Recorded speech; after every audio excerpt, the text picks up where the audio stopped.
Welcome, one and all, to the live stream of the Hard Rock Show. Jeff has just jumped back in on camera. Sorry. But we're here to have some more fun. So get in the comments and let us know where you're watching from and all the usual stuff. We've got a lot to get through, as always. We've got this week's battle is Blind Faith going up against Melbourne band Skärlet.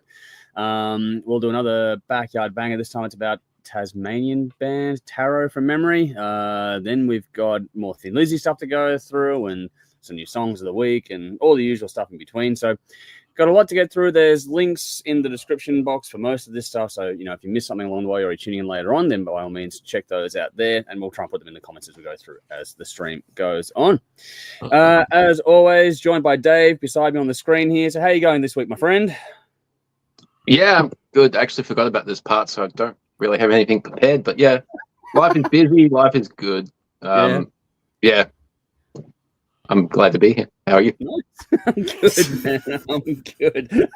It's not really not a strict segment. It's just sort of how we go on this. Yeah, so you caught me on the spot, man. I think I'm dehydrated, so I'm drinking lots of water. I was half gulping. You're like, how are you? Like, what the fuck? Yeah. Well.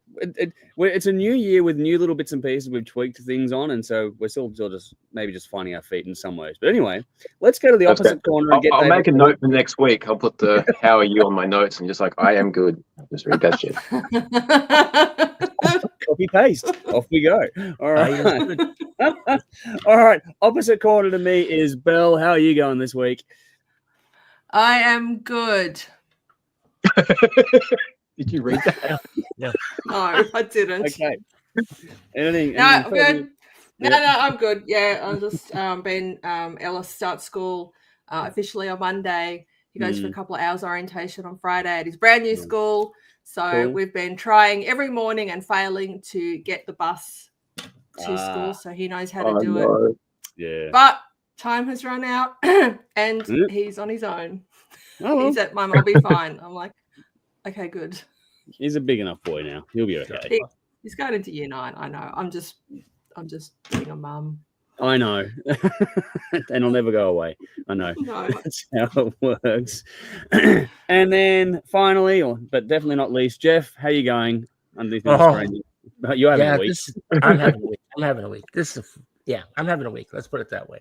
Okay. It's just one of those things. It doesn't happen very often, but when it does, holy shit, it never rains unless it pours. Let's just put it this way. It's been a fucking cyclone category 7. So that tells you something. Oh. I won't get into it, but it's busy shit. A lot of busy stuff. And I'm sort of frazzled. So if I had hair, it would be straight. So we'll hold your hand and get you through the night, Jeff. Don't worry, we're here for you. For me, everything's good. Nothing to complain about. Just working away and doing things behind the scenes, and always trying to tweak and find things. Having fun in Discord, chatting about song choices and things like that, and making sure I didn't make a mistake. And it's like, freaking out after I made a mistake the other week, but it was all good in the end. But no, everything's good. Jody says hello to everyone as always as well, which is good. But no, we're all happy, healthy. We're still trying to integrate cats and dogs as a fun little game when dog has prey drive. So working that out as we go along. But nothing to complain about. All righty. Let's do the Hot Rocks part of the show first, as we are always going to do. But quickly before we do, Michael's here saying good evening, everyone. Good to see you, Michael. Hopefully you're doing well. Thanks for joining in and saying hi. Get in the comments. Let us know where you're watching from if you haven't done so before. And there we go. David's here. Good to see you, mate. He's going, g'day, guys. Are we all going to see Sabbath? If I could afford the flights to Birmingham. Yeah, I would. Conrad. Yeah, that'll be Conrad. But we'll get to that in a moment because I do have the Hard Rock Happening segment to get through in a little bit. On that note, just while we're having a bit of fun here, if you're watching the stream tonight or if you're watching later on, let's make question of the day your favorite Sabbath live performance. Let's make that the question of the day, seeing as we've got Sabbath for one. Let's just make that a bit more interesting, eh? All right, something different there. All righty, so have fun with that one, folks. Get in the comments, let us know your favorite Sabbath live performance. All righty, let's do this because now we go into the Hot Rocks segment of the show, which we talk about the new songs that have been nominated by our Patreon supporters, and then we go through and we vote on them, and then we get assigned out of the top 5, we get assigned new songs each week, and we go through and have a chat.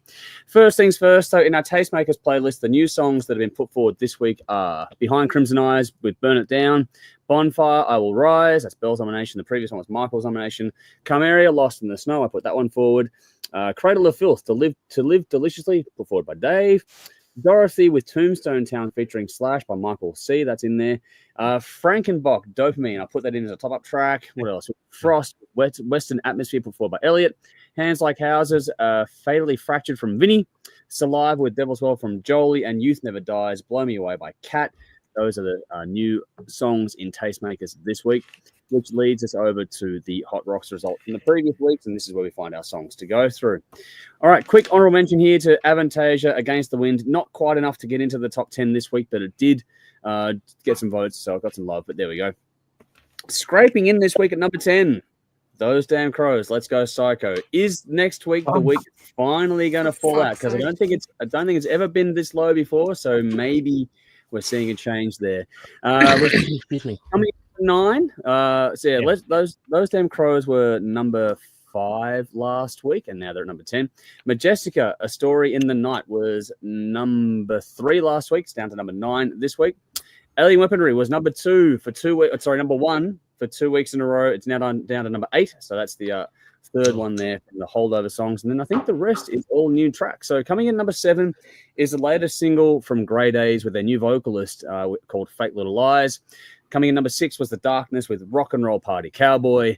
Number 5, Heat with their new song Disaster. Number 4, Avatarium, I See You Better in the Dark. Number 3, Sisters, Dolls, Scars. Number 2, Killswitch Engage, I Believe, which means number 1 song this week was Dream Theater, Midnight Messiah. That was the number 1 song of the week this week. So with that being said, we go through things and list off the songs were assigned. And I got assigned, I'm going to go from 4 to, the top number and that sort of thing. So number 4 this week was Avatarium, I See You Better in the Dark. I'm going to take that one. It's put forward by Ula in our Discord, in our Patreon.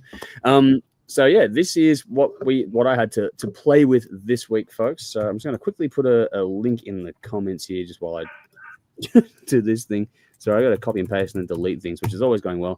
I see the comments. I'll get to those comments very, very soon, I promise you. But for Avatarium, I See Better in the Dark. This is the latest offering from the Swedish band. This comes from their album Between You, God, the Devil, and the Dead, which was released earlier in January this year. This is the 6th studio album from the band overall. It began as something of a supergroup. There's been some lineup changes over the years, but it is still something of a supergroup overall. From the band, guitarist Marcus Udell said, "This is one of my favorite songs on the album, a classic Dio/Sabbath up-tempo rocker with some 60s pop flavor. Sometimes need a little poison to stay awake or a spoonful of darkness to see the light." That is the quote there.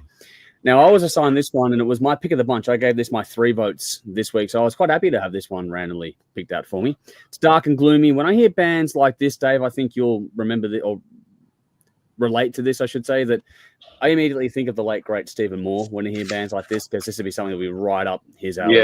Definitely. One of those things. So if you enjoy bands like Lucifer, for example, this will definitely, scratch an itch that you're going to enjoy.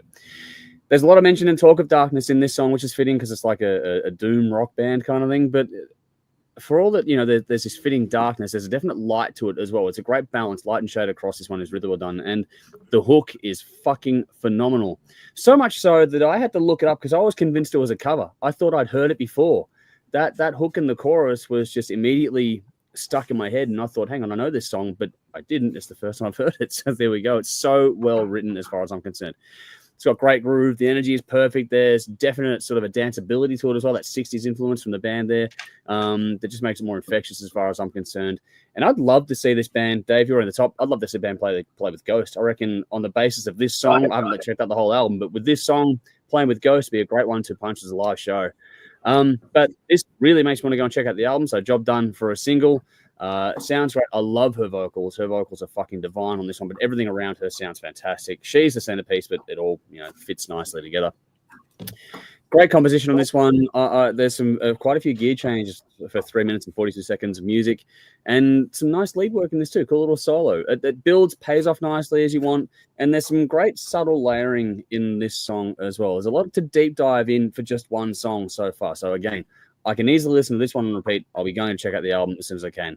It's a seductive, rockin' and hypnotic sort of song all at once, but it's fantastic. I love it to bits. I gave it 9 shots. That's my assignment this week. I loved it to bits. So that's for me. 9 shots for me. Let's quickly do the rounds here. Dave, what'd you give this one? Yeah, I liked it. Give it about an 8. Yeah? Cool. All All right, let's go to Belle then. Oh, she's still painting her nails, I'm sure. I'm not. I'm just you writing shot scores because I've completely forgot to do that. As we do. I've been a bit slack this week. You'll probably notice in my everything. It's all good. So yeah, this one it didn't do it for me. Oh, okay. In fact, everything about it just really gave me the shits. So I'm only going to give it 2 shots. How much? Wow. Yeah. 2. I didn't like it. 2. Man. Oh, okay. Yeah. Belle is on a tear lately. Let's hopefully it gets better from here on in. All right, Jeff, you want to give us a final word on this song? I liked it. Yeah, so I thought it was all right. Yeah, so I guess 7. Yeah. Upper 7. Yeah, almost 8. Yeah. But I liked it. Yeah, anything blew me away. But yeah, Okay, it's all right. Cool. You know, it is what it is. No, It's the that's old all mango. right. That's just about as fucking generic as you can get. It is what it is. Well, no shit, motherfucker. We know. Tell us something we don't know, right? But yeah, it is what it is. No, yeah. Cool. All right, let's 7 see. shots.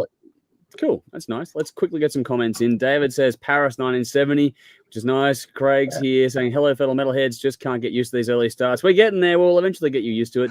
Jolie's here going, hi, all. Good to see you, Jolie. Hey. Hopefully having a good day out there. Terry's here. Hi, guys. Good to see you too. Yeah. Craig says, anyone else totally underwhelmed yet again by the songs Dream Theater have previewed so far? We're getting to that very shortly. Kat has said Kat's here, so good to see Kat. Edge Crush was all going, hey, all. Good to see people talking in the third person. And Michael's going, I had some feeling about the hook, or same feeling about the hook. Great track, loved it from the first listen. There we go. And Craig's going, Avatarium, pretty straightforward rock from a band that is known for psychedelic doom. 5 shots from me. So there we go. There's some audience commentary on that one. Again, let us know what you think of this as we go through things. Now, in the comments, I'm going to put another link because next song to talk about is Sister's Doll with Scars. So this was assigned to Jeff. Yeah. It's the 5th single from the Melbourne band's 3rd studio album. This time around, it's the title track, and this has been building up for a little while. Originally founded in 2014 over in Collie, WA, West Australia, this album is their first as a 4-piece with another brother joining the fold. The band are due some congrats, though, with this one because this album has so far peaked number 11 here on the Australian chart. So well done to Sister Doll and all involved. That's a credit to you.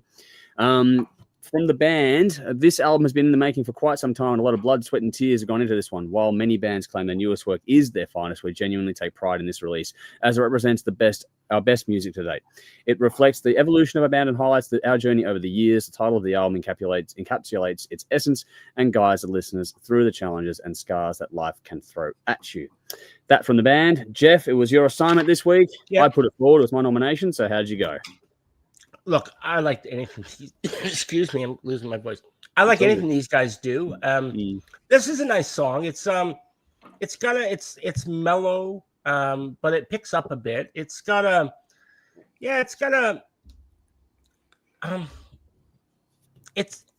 a melancholy aspect to this song. And I get the impression that obviously Scars is quite personal to the songwriter.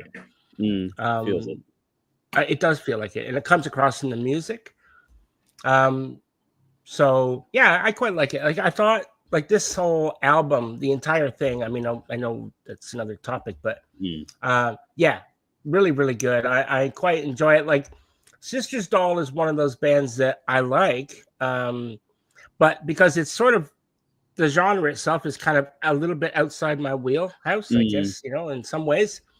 But I like them, and I got to see them actually. I remember they played at the Croxton. They played there. I'm pretty sure they did. And I'm pretty sure it was. I saw them there. So that was really good. That was good.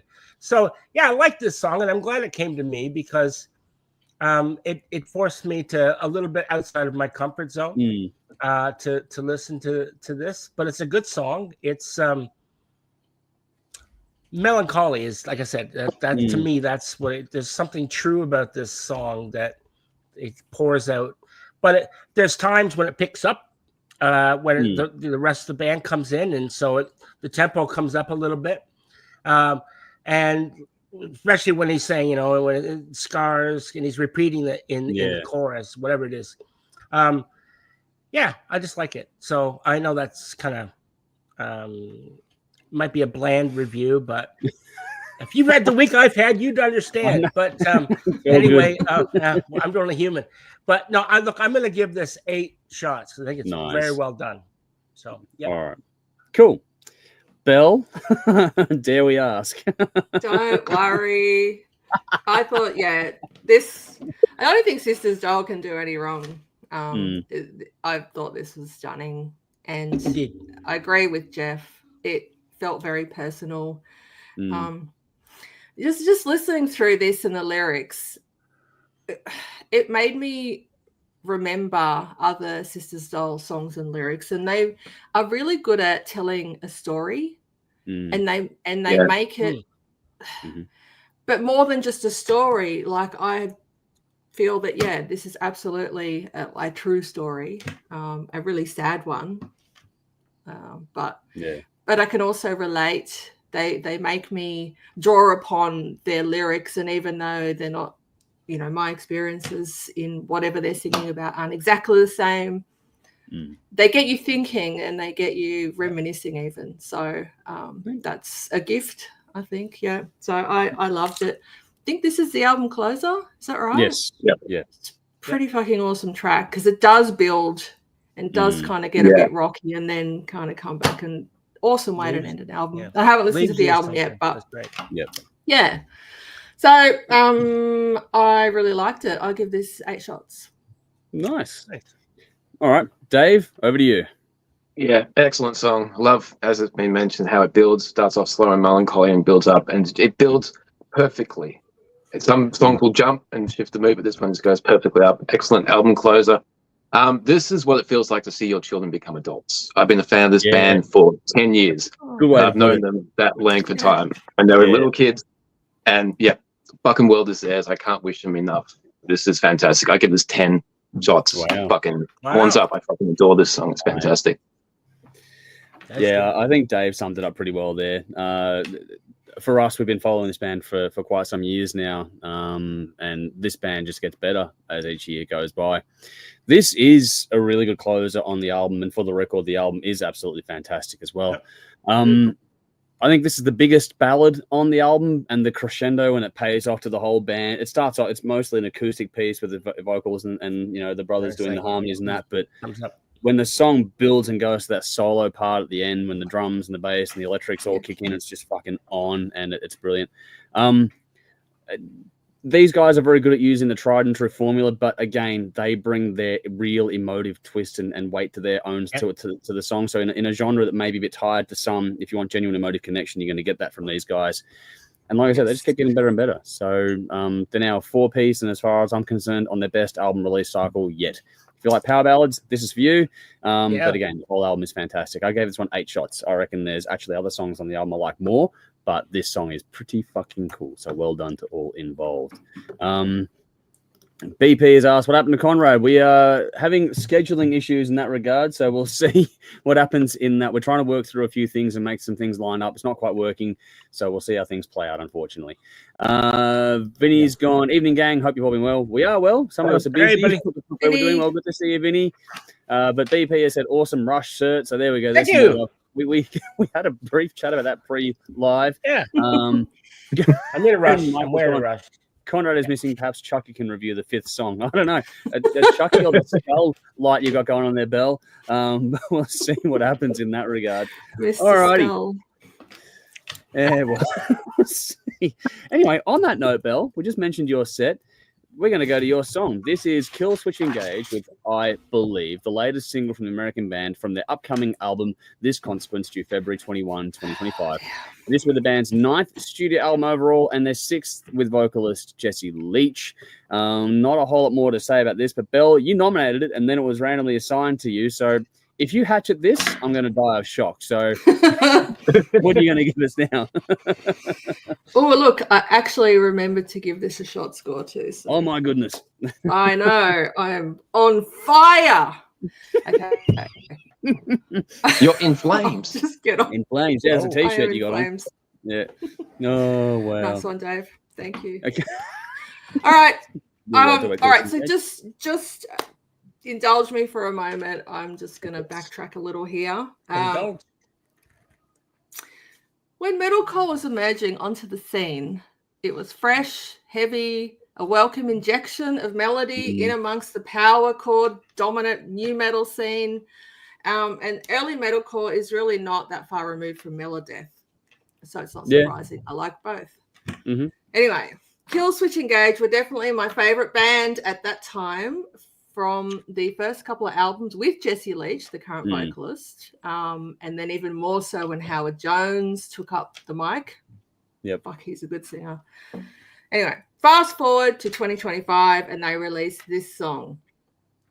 And it was like the last 25 years never happened, and I've been transported back to my 20s. Wow. This is everything I want in a Killswitch Engage song. It has a memorable main riff, which is the intro riff, gritty verses, melodic chorus, vocal effects in the quiet section, which leads into the halftime instrumental bit. It's a classic Killswitch composition. I will mention, though, and this is a slight difference, is that it's unusual for the entire song to be sung by this band in clean vocals rather than the usual mix of both harsh and clean. There were a couple of emotive screams in there, which contextually were perfect for the song anyway, as you're following the lyrics. But it was actually the lyrics that struck me most about this song. And after a couple of listens, I pretty much got what he was saying, but I actually wanted to go and, dig in and see if I could find an interview about, the band talking about this song, which I did. Oh, cool. So I'm just going to quote Jesse Leach here. Yep. He says about this song, I believe is about undying hope. During difficult times, perspective is everything. Knowing deep down that this too shall pass has been a beacon of light for me. I do believe there is meaning behind suffering. If we are able to push through difficult times and come out the other side, there is a renewed sense of purpose. I thought that was worth quoting because it's such a strong message, and like there's so much shit that everyone's dealing with personally and in the world that a song like this to come out and it's such an anthemic kind of song as well that it's just such a positive thing. So I think that's what really got me. So I could listen to this over and over and be in a good mood for it. So anyway, one of the best songs they've ever done, in my opinion, and can't wait for the album to come out, which is this month, I think. Yeah, 21st. 21st? Yeah, cool. So, more like this, boys. 9 out of 10. Nice. Wow. Yeah. There we go. All righty. Dave, how'd you go with it? Yeah, I pretty much agree with everything Belle said there. I give it 9 out of 10 as well. I fucking love this song. The lyrics just grabbed me straight away. I like that there wasn't any screaming distracting me from what I usually hear from this band. But I like this album. I like this band on CD, not so much live. Yeah. But this song is fantastic. Can't fault it at all. 9. Nice. Cool. All right. Cool. Jeff, we'll bounce over to you. Yep. Exactly what Belle said, exactly what Dave said. I agree wholeheartedly that on CD, I like them more than live. Seeing them live just kind of left me flat a little bit. And I understand Dave didn't leave you flat; it left you bouncing all over the place. But having said that, I didn't have that issue. But because where I was in front. But anyway, seeing them live, I mean, it was cool. I enjoyed it, but I would have rather listened to it on my stereo. So this song, I really enjoyed this song. I thought this song was.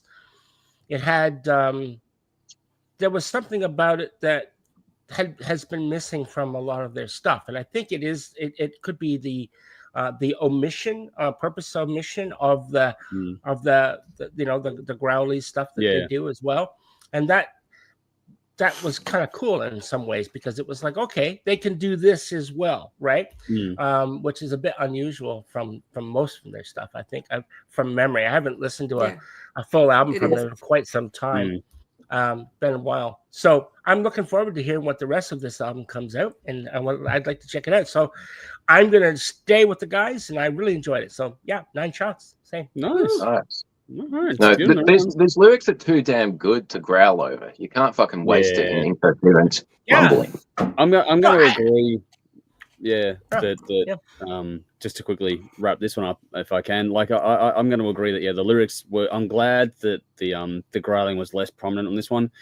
The groove and the hook was great on this song too. But that said, it's still, like, for all we're talking about not being as aggressive, perhaps it's still got those emotive moments where the screams come through and it works in that regard. But also they're still nice and chunky tonally and in the riff work and that kind of thing. So it's not like a soft song, but there's the hook and the groove. It's got a bit of both to it. So Light and Shade is very cool. It's about undying hope, which has been a bit covered off, and it certainly has an uplifting feel to it that just seeps into you while listening to the song. The video shows that really well too, just for that matter. And while it's not quote unquote breaking new ground, this is a damn fine song that, while it's, going to be on the more commercial side of this band overall in their catalog, it's got nice weight, packs a good punch, and the impact of the emotive weight of what they're doing and how uplifting it feels resonates with you long after the final note has finished up. So yes, very, very good song. Keen to check out the album myself as well. Not going to quite see with you guys. Gave this one 8 shots for me, but I did enjoy it all the same. So there we go. Let's get some quick comments in here. Bishop goes, Craig goes back to Sister Doll here for a second. I like the harmonies a lot. My only gripe, and it's mine, so it takes a little too long to build to the payoff. It takes a lot of guts to revert back to acoustic, but they pull it off. 8 shots about Sister's Doll and Craig. Very well done.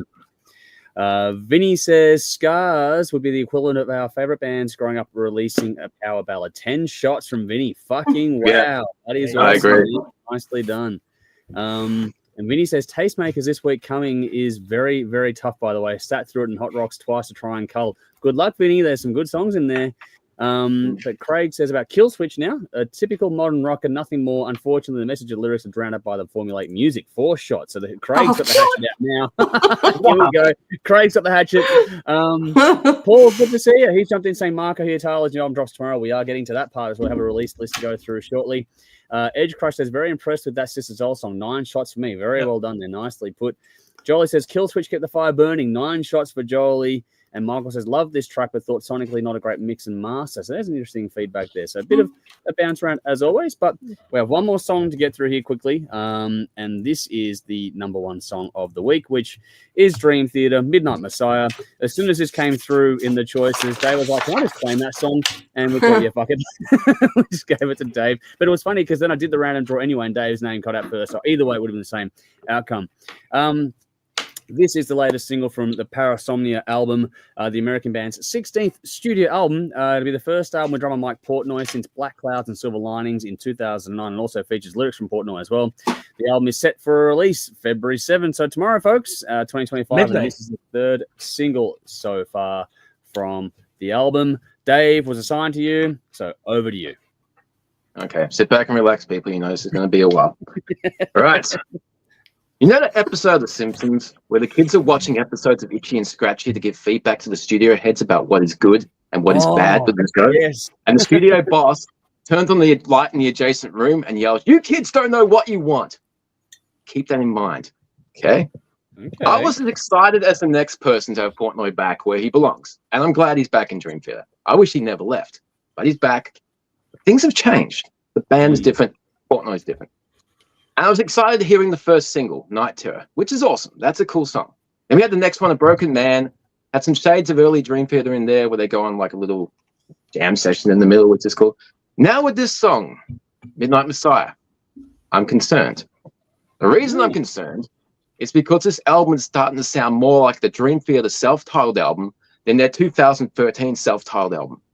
At least with that album, they sound like a fresh band with fresh ideas, writing songs I hadn't heard before. It was exciting. Even on their 2 previous albums, Distance Over Time and A View from the Top of the World, they were still progressing.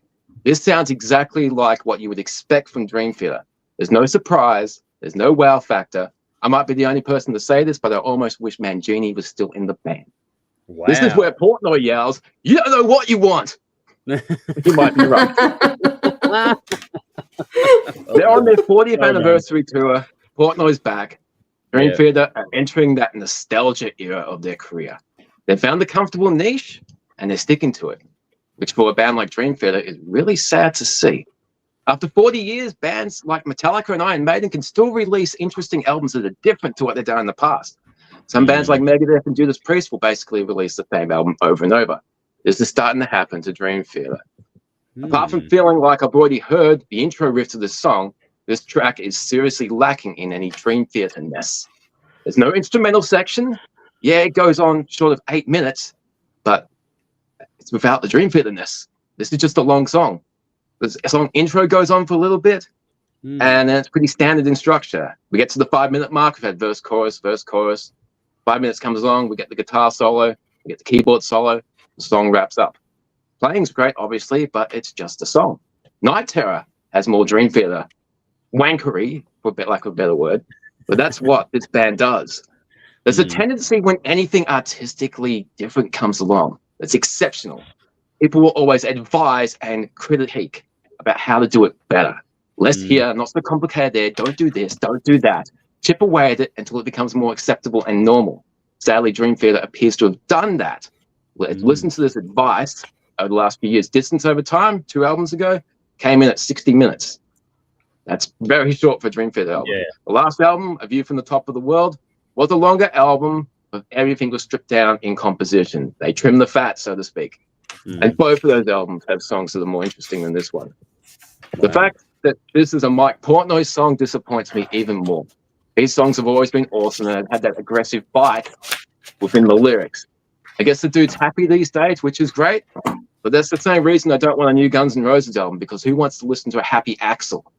Okay, based off this song, all I can say is let's leave the songwriting to James LeBray and John Petrucci. Petrucci has 3, James LeBray has 2. There's a couple of as an instrumental. I was hoping the return of Portnoy would bring things back to the way they were, but at this point, the album could go either way. First song they released was cool. This song, underimpressed at all. The album does close with a 20-minute epic written by Petrucci. I have high hopes for that. I hope it's awesome, because at this point, even though the playing is still awesome, the chorus was fantastic in this song. It was catchy, but the wow factor is gone. The magic is gone. And Dream Theater, to me, at this point, are just another band.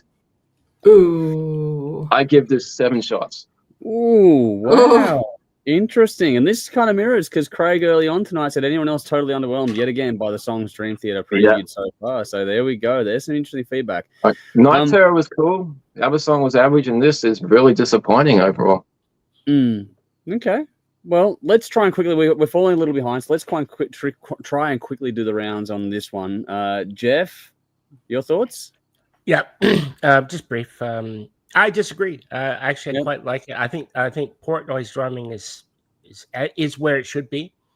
I think that there doesn't sound like any time has actually changed from 2009 to now. This sounds like the next album in the progression, at least from what I've heard so far. And it's purported to be, the album itself is purported to be, those who've heard it, the heaviest thing they've done since Train of Thought, which I'm actually looking forward to, because Train of Thought is one of my favorite albums. I love that album. Yeah.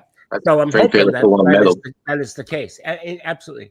So look, I like it. I don't think this is probably the weakest of the 3 songs that we've heard so far. Okay. But I like it, and I'm looking forward to hearing more. So I'm still going to give it 8 shots. All right, cool. Bill? Yeah. Dream Theater being dark and heavy is cool. I dig that, and it's definitely an example of that. I agree with Dave in that Night Terror was definitely the best of the 3, although I haven't heard the second one. Okay. Full disclosure, but it was better than this one. We do get through a lot of other things, though. So yeah, not going to get to everything, unfortunately. Yep. Yeah. I was, I guess, a bit underwhelmed, because when you put Dream Theater on, you expect to just be wowed, and I wasn't. So I don't know. I'll give it. I mean, it's still great, but 7 shots. This is going to be interesting, because, again, quickly, but it's an epic song that built, like Dave said, about 8 minutes long, and I thought the composition was cool, and I liked the riff. I thought the riff was fucking great. But there's great groove in it. I know it's not as technical and you know, left and right hard turns as Dream Theater are wont to do, but I think that kind of actually appealed to me more. If that makes sense. I liked where this one went. So it's funny how this kind of, in a weird way, sort of ratifies my thoughts on Dream Theater. I enjoy them. I've like, Dave has forced me to listen to more of this band than I ever actually thought I would listen to over the years. It's one of those ones where it's like, I can appreciate and respect, but they do, like, the turns, twists and turns can sometimes be a bit too hard for me to sort of really just enjoy in the moment. This one has a more organic feel and flow to it, which to me was cool. I thought it had a great hook. The tempo changes were fine. Like, I liked the energy on this one. And in a weird twist, I voted 3 votes for Avatarium, but we do a 3-2-1 thing. So my 2 votes went to this song. It was my second favorite song of the week. So I really did enjoy this one. So while it may not appeal to the diehards, I actually want to hear how this one fits in the context of the album, because I think that matters a lot to these guys and how the albums flow. So I think pulling individual songs out of a Dream Theater album overall is kind of trickier. I think they always work better in the flow of the album as opposed to individually. But for me, this song got me really fucking excited about the album. This one makes me genuinely, without any prompting from anyone else, want to go and check it out. So I give this one 9 shots. I really liked it a lot. Wow. So there's what's happening, man? You're rating Dream Theater higher than me. I know. What the fuck's going on? Like, this is upside down like territory now. So we'll see what happens. But there you go. So it goes to show how tastes can really sort of flow. Like, you know, because I know how Dave likes it more technical than I do when it comes to this band. And so this being that way, David, it sort of lowered Dave's expectations and it raised mine. So it's going to be really interesting to see what the whole album does when we all get around to listen to it, which I'm sure we will in due course. That was fun, actually. Craig says, sorry, peeps, but I'll listen to Killswitch again. I can't guarantee it'll grow in shots, although my belly will. So there we go. It's always good. As long as you enjoy yourself either way, man. Do whatever you like. Vinny's gone, Dave's review sounded like a breakup letter, all factual, however. So more agreements with Dave. There we go. Well done, Vinny. We had some good times, Dream Theater, but you let me down. Yeah, I'm not angry. I'm just disappointed. That's where we're going with this. That's the vibe we're getting out of that.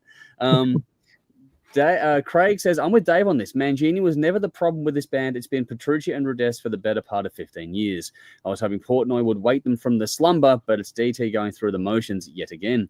It sounds like Portnoy's been put to sleep like the rest of the band. Wow. They need to recapture the melodies in their music. Images and Words was progressive yet retained melody. Over the years, they have lost everything that I loved about this once great band. Wow. The other interesting thing is Portnoy isn't producing. It's still Petrucci, and they used to be both producers. So he's really he's back in the band, but he's not the authoritarian that he used to be. And their set list for they're on a 40th anniversary tour. This band used to play different set list every single night. They're playing the same show still that they did when Portnoy left. So he's really just backed up and said, I just want to be in the band. He's not running things at all. That's interesting dynamic. It'd be curious to see what that's like behind the scenes. But anyway, we'll find out how the album goes because it comes out in a few hours. Speaking of, just quickly, again, the question of the stream is, what is your favorite Black Sabbath live performance? Get in the comments to let us know. But the release list for tomorrow, there's actually quite a few, but I'm going to handpick, as I always do, from the list. Now, on that, we've got Days of Jupiter with The World Was Never Enough, Dream Theater, Parasomnia. We also have Ginger with Duel. We have Majestica with Powertrain, Marker Hietala with Roses from the Deep. So, Dave, you got a couple of albums to check out tomorrow. Obscura are releasing a Sonication. The Rumjacks, Aussie sort of equivalent to Dropkick Murphys, for lack of better terms. They're not the same, but, you know, sort of similar in that world. The Rumjacks, they're releasing their new album, Dead Anthems. And also Thunder Mother have their new album, Dirty and Divine, coming out tomorrow as well. Onto the news side of things, obviously you've all heard by now, if you're watching this show or listening to us, Black Sabbath have announced they're doing a final reunion show for July the 5th, 2025 in Birmingham. There's a whole lot going on with this one. Proceeds are going to charity. There's a lot to take in. There's a whole lot of bands attached to this one as well. Some big names all over it.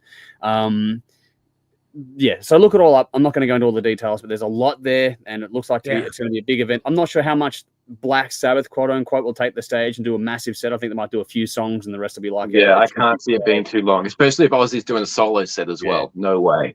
So I think this will be a more of a showcase all round, everyone jumping in and doing some Black Sabbath songs for the fun of it versus Black Sabbath doing a massive set. I don't see that happening. But anyway, time will tell. Check it out on July the 5th. And if you feel like going to Birmingham, go for it. Also, in case you missed it, Gojira won the Grammy for Best Metal Performance for their Us era at that show-stopping or world-stopping performance at the Olympics. The Beatles won Best Rock Performance for Now and Then, and the Best Rock Album went to Rolling Stone's Hackney Diamonds for last year. So that's the Grammys covered off.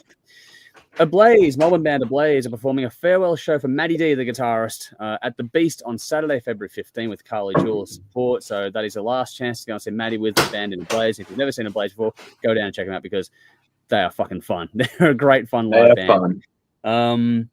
Also, Epica have announced their 9th studio album, A Spiral, will be dropping on April 11, 2025. And to celebrate, they've also dropped a new single and video with Cross the Divide. And finally here, almost finally actually, Brisbane band Piston Fist have returned from 7 weeks touring in Europe and about to tour parts of Australia, not all of Australia, parts of Australia in support of their latest single, Repent. Between February 14 and March the 1st, they're going to play Brisbane, Lismore, Enmore, Penrith, Mosman, and Wamberal, sorry. Nothing on Victoria or other states yet, but that's what we know so far. Now, Dave. Cool band name. They are a very cool band. Very fun. But Dave, you put a little theory into the Discord chat for us, the four of us here today. So just quickly recap that and what you think's going on here for everyone out there. Okay, so I had today what I refer to as my ghost moment, whenever the reality of the song or the actual theme behind something clicks in. Now, in that Black Sabbath tour announcement, there is a list down the bottom of other artists that are going to be there. And Papa Five's name has been revealed. Suddenly, the band didn't announce it at all. It says Papa Five, Perpetua. So I'm like, okay, what the fuck is Perpetua in the context of religion and everything? So I Googled it. And Perpetua was someone in the early 200s that was wrongfully imprisoned and made a martyr, basically killed for what they believed in. Now, this happened on the 7th of March, which is also known as St. Perpetua Day. So I'm like, okay. I looked that up, and it's a Friday, which is New Music Day. And when I looked at my calendar on my phone, I had like January 31st, February 28th, and somehow my brain just crunched those numbers and 7, which is 66 days. The 7th of March is the 66th day of the year. Ghost are about to release their 6th album. That is a perfect fucking day to release this album. They just announced their album with just revealing the new character name. Well, I hope you're right there because if I fucking hope I'm right because they go on tour. They go on tour in April. Brilliant. We've got now the name and they haven't released anything else. But something in the next few weeks is going to come. And they're not going to go on tour without some big announcement. So March 7th, I think, is the day. It makes perfect sense. The character's named after this person who was killed on March 7th. 66th day of the year. It's a Friday. It just makes sense. 6th album. So 666. It lines up. So we'll see. But there you go. You heard it here first, people. If you do check it out, Dave, I fucking hope you're right because I'm going to clip that. I really fucking hope I'm right. I'm going to use that. Pretty awesome. They are the only band that can release an album without any promo. Yeah, very few can do it, and they're one of the few. Yeah, they've got that following now. Wow. All right, let's quickly go through some comments. Craig again says, it shows how crap Dream Theater have become when the recent Petrucci solo album and Liquid Tension Experiment 3 beat their main band. Wow. That Petrucci solo album's pretty good, though, for the record. Vinny's gone, probably featuring an Aussie robot powered by Tesla. Fuck Tesla. But anyway, and Craig's on Don't Knock Tesla. Oh, God, here we go. They're going to wheel Aussie out, get out the crash cart. Clear!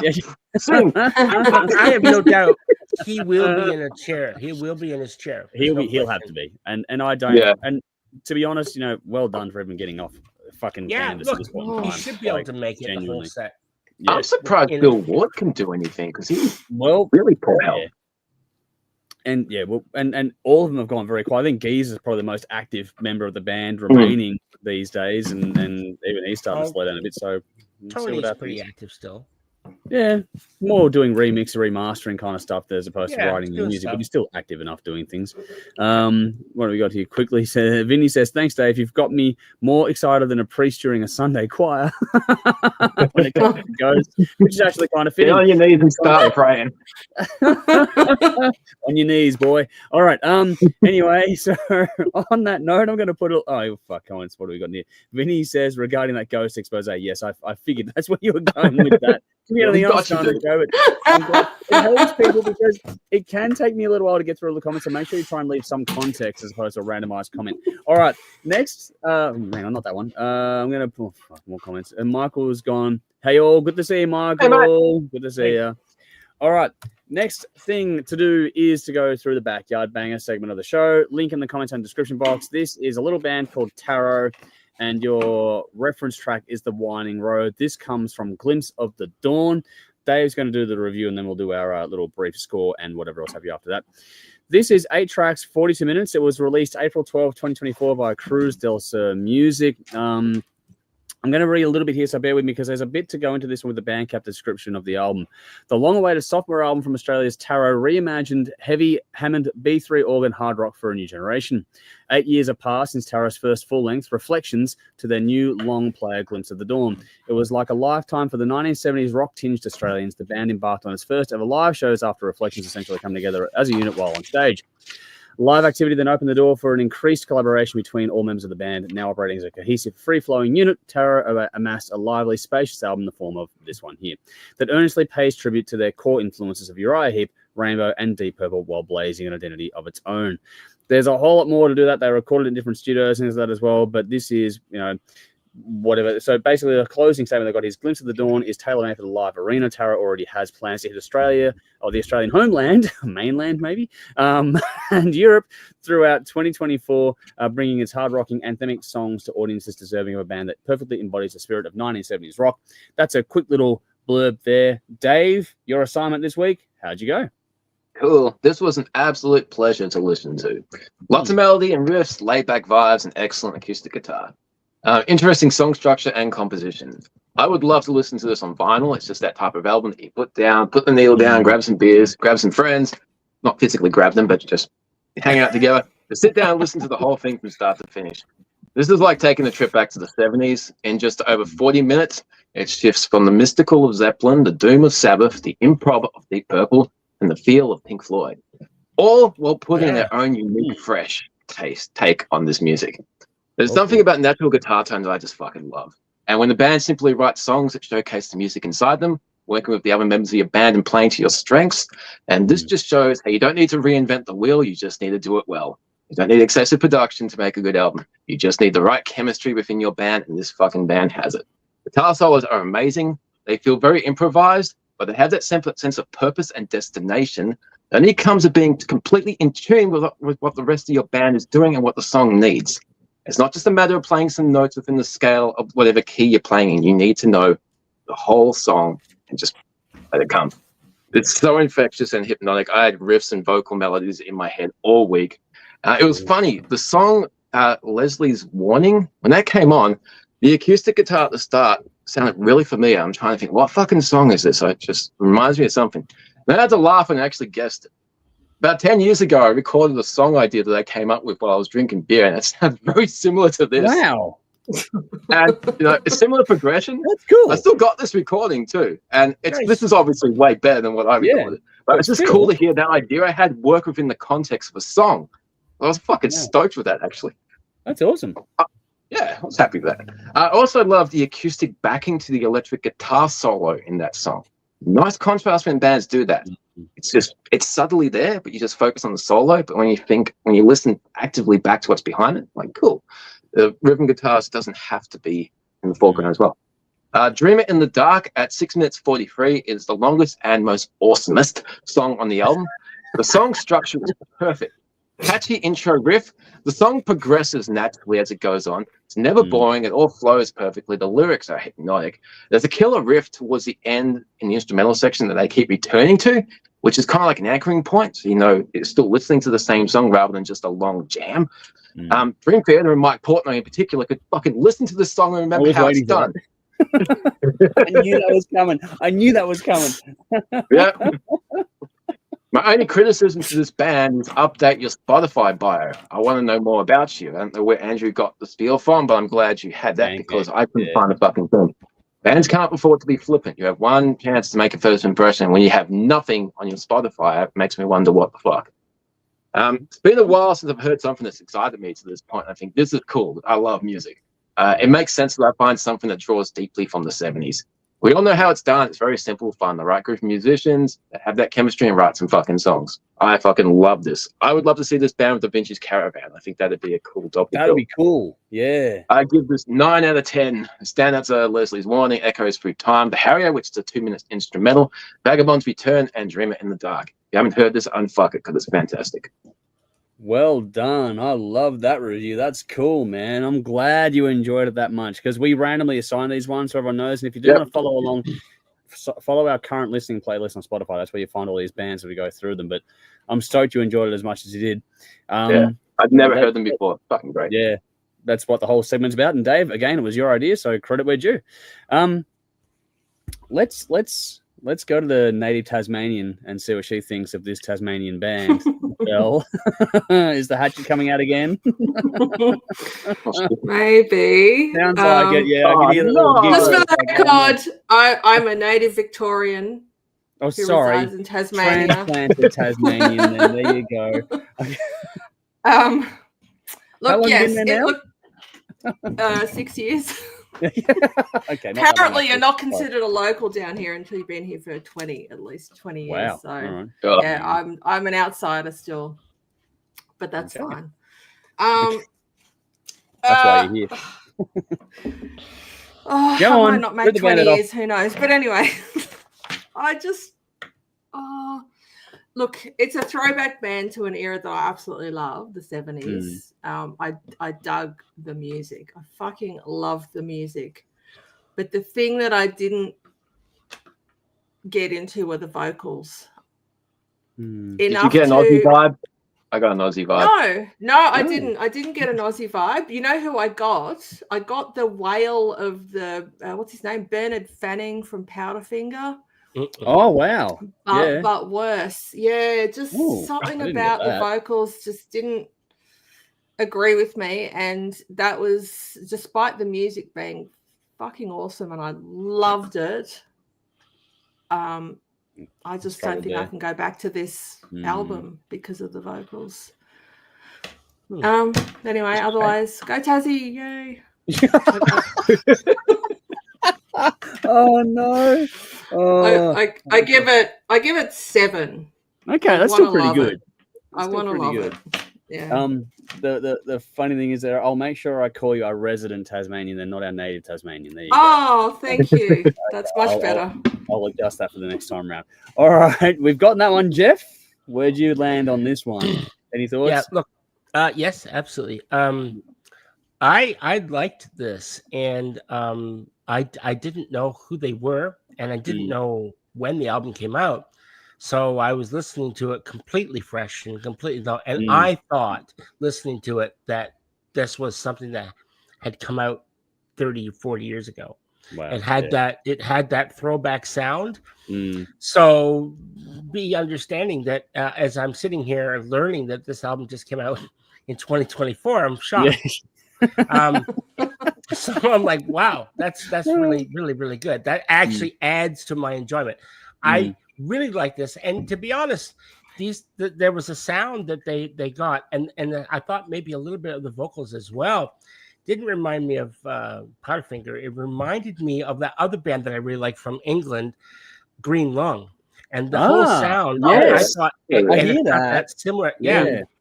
I get that actually. I can hear that. And but they've got that throwback sound as well, and so modern band, but sound like something from another era, which I think is kind of cool because bands seem to want to try new things, but sometimes, I would like to stay in what we like and what we know, and that's what I think they've done.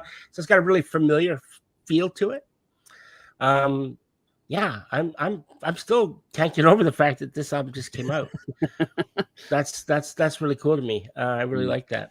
So yeah, I'm gonna give it 9 shots. Nice. I liked it a lot. Cool. All right. It's funny how we got different vocalist things because Dave, this might be a bit niche for a lot of people out there, but Dave, remember Jake from Dead Sea Ruins? Yep. The vocalist remind me a little bit of Jake from Dead City Ruins, going back to the early stuff from like the Midnight Killer album, which isn't available anymore. But anyway, just for the record, this band started in 2011, have also a few other EPs as well as the other album out there too. It's funny how we've all referenced things in the past and they live up to their bio as far as I'm concerned, but I also got a little bit of Blue Oyster Cult in amongst all of that too. Yeah, Yes. oh yeah. By the other Jeez, bands yeah. that we mentioned here. So basically, if you like anything that we've been talking about in this one, you're going to enjoy this band as far as I'm concerned. It does exactly what it says on the tin, this one. It's wonderfully old school, still contemporary and fresh. It's got great tones. I love the mix across this one too. I love the composition as well. I did kind of get a little bit of a hint of what Belle was talking about, where the vocals aren't quote unquote how do I put this? They're not quote unquote pure, but they didn't need to be for this style of music. I loved the way that they really added that organic feel and vibe, especially against the Hammond organ and that. I thought it was a really nice contrast. So I enjoyed. It took me a second, but once I settled it, I really did enjoy it in the end. This is so damn easy to sit back and just take in. Like it takes you on a good journey too as an album. Like it's a really good flow of an album. Smooth, it's got some real beauty, but it's also got some grunt in there too, which is cool. Bit of darkness as well, which is nice. This would be great on fucking vinyl. I reckon this is perfect for vinyl. It's one of those ones that just feels like that. It's great to deep dive listen and just sit there and focus on it. But it's also one of those ones where if you're having a game of pool with some drinks and some smoke and whatever else have you, like around that, like it's a perfect one for that sort of environment as well. So I really enjoyed this one. Definitely going to be keeping an ear out and hoping it doesn't take another 8 years for another album as far as I'm concerned. I enjoyed this one quite a bit. I'm going to give it 8 shots. So I like this one quite a bit. Okay, hang on, comments here. Now, for those playing along at home, Michael's keeping Vinny, holding him to account because he says Vinny owes us all a performance video. So for those watching along, oh God, no. Oh God, no. Please, no. Oh, fuck. Craig says, Taro, the groove is all maiden to me. It doesn't reach the highs I hoped it would, but it's solid. We'll seek out the album. 7 shots from Craig. So there we go. Some good thoughts there. But Craig's also followed up with Belle. One isn't a true Tasmanian until you have slept with a cousin. Don't know if that's going to be happening. Sorry to our Tasmanian viewers. Vinny says, I agree with Belle. I was hoping for the vocals to really take off a little flat and uninspiring souffle. Okay, or like uninspiring souffle. Sleep, what the fuck, slept? Craig's, yeah, I figured I knew where we were going. But Michael's gone, Tara was my favorite listen from THRS material this week, and that's the point. You're always going to find something different to listen to and enjoy, and that's why we cover a wide range of things here. So I'm glad that, even if you don't like one thing, if you keep going through, you'll find something you like in the end. That's why it's important to follow that playlist, current listening.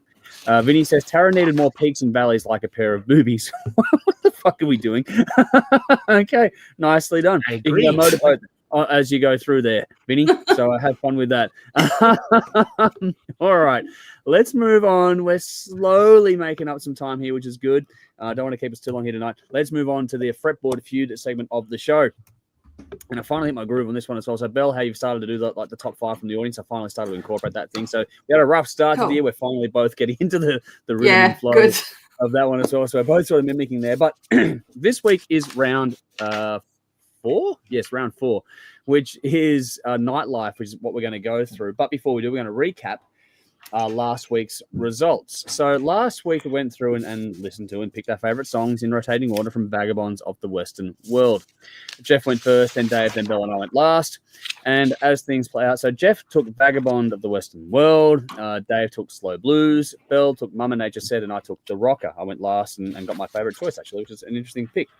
So then we go and ask the audience on YouTube and TikTok about, to give us their favorite songs on the album. And then Belle goes and does all the hard work behind the scenes and goes and collates all the results. So thank you again, Belle, for your work as always. Yes, okay, roll your eyes. I saw that. But it's not hard.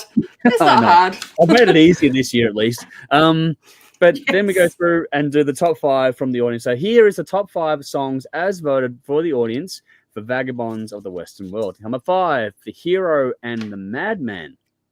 Number 4, Dave's choice, Slow Blues. Number 3, Jeff's choice, Vagabonds of the Western World. Okay. Number 2 is Mama Nature Said from Belle. And number 1 was The Rocker, which was my choice this week. So I lucked out getting the last pick and getting the first one there. That said, we do split things out. If there's a tie, we use playlist counts and stuff to split ties and that. So that's how we get to the final results.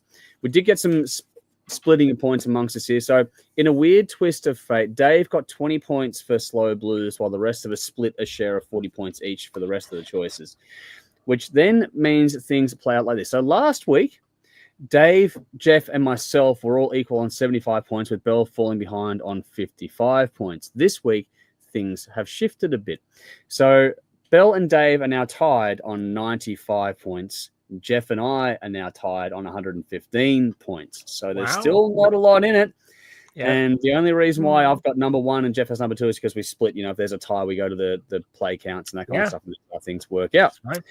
So that's the top 5 from the audience and our top 4 for us here when it came to Vagabonds of the Western World. Now we're going to go through and choose our favorite songs from Nightlife and give some brief thoughts on that. I get to go first because I went last week, so we rotate through each and every week for those who know the game. This one, for me, this album was a bit of an oddity. In some respects, it feels like a little bit of a step backwards to me. We were well and truly teased with Vagabonds of the Western World with tracks like The Rocker, for example, my choice. Sort of, that was really cool in the last one. This album feels like a bit of a cock block in that regard, because this just goes right back to being sultry and sedate and all that kind of stuff. I was like, it's nice, don't get me wrong, but it's like, okay, just would have thought that there's a couple of rocked up bits toward the end, but I would have hoped for more after we sort of got a first real taste of it in the last album. It's the first one as a 4-piece, and that you can hear that. Like the changing guitarists makes a big difference to the sound on this band. But I think, honestly, it all works. Like, this is an album that's solid overall. It's a sort of laid-back album. It's held up really well over the years, so I think it's gotten better over the years, to be honest. Yeah. It's aging like wine, this one. More appreciated with time. Sounds great. It's a joy to listen to. But for me, it just could have done with a little bit more bite. But I did enjoy it. It's a very blues-based kind of album that has a lot of soul, a bit of old-school, genuine R&B, if that makes sense. The whole rhythm and blues thing is a big part of this. And the whole thing about Phil trying to pay a bit more homage to his heritage plays into it a little bit. But I thought it's a good album. But I'm looking forward to a bit more bite in upcoming albums. But we'll see. I get to go first, so I'm going to take my pick of the bunch, which, if you can't tell, is probably going to be an easy guess for you all out there by now. I'm going to take Sha-La-La. The most rocked up moment on the album for mine. It was my favorite track on there. That was my favorite song. So I went that way. Jeff, how about you? Yeah, look, this I kind of agree with what you said. I enjoyed this. But I think the song that I enjoyed the most was just due to the vibe and the riff. There was a fucking awesome riff, and that's It's Only Money. That's that was on my short list. Yeah, I did like that one. That's cool. All right, so It's Only Money. Dave, you get the next pick. Cool. Yeah, this album, it was a surprise when I first heard it, because it was the last thing that I heard out of this lineup. So I'm familiar more with Jailbreak, and Join the Box, and Fighting, obviously. But this one's more laid back than all of them. But I think it's seriously overlooked and overshadowed by those albums. Personally, out of the 4 albums we've done so far, this is probably my favorite so far. Love Vagabonds, but I think that Phil's lyric storytelling and his writing is just becoming better and better. The dual guitar work is developing. They haven't developed that dual harmony line yet. That comes a little while later. But what they're doing now is just learning to work together as a 4-piece, and it got some interesting results. It's a laid back, subtle, cool, bluesy. I can't think of the right word, but the mellow. It's a deeper. I'm going to pick Philomena. I like that riff. Cool. Wow. That was one. I always give myself a short list. That was on there as well. Which means, Belle, you get to close it out. So, are you going to get your first choice, or are you way down the list now? Yeah, I am. Wow, cool. I am. So, okay, so I didn't get to do this last time. Oh, nice. The vinyl is the best. Well done. Yeah, and if I'm in the mood for some Thin Lizzy, like I won't generally go back to the first 3, but this is my starting point for putting on a Thin, I feel like Thin Lizzy, like that sound that I want from this band, I'll put this on or anything thereafter. Okay. And I completely disagree with the 3 of you about how this is not this doesn't give you the Thin Lizzy sound, because while it's still not as Thin Lizzy as Thin Lizzy, that makes sense to me. I get what you're going for. Yeah, I get It really is the starting point for Mm. you know Yeah. what was Yeah, what you The has do foundation become. they build upon. Yeah, foundations. Yeah, I think it's a big change from Vagabonds. Yeah. And I think it's more rocky than what you were saying that you thought it was. I get way more of a rock vibe You're not going to change comparatively to the first three. You're not going to Yeah, change nothing there.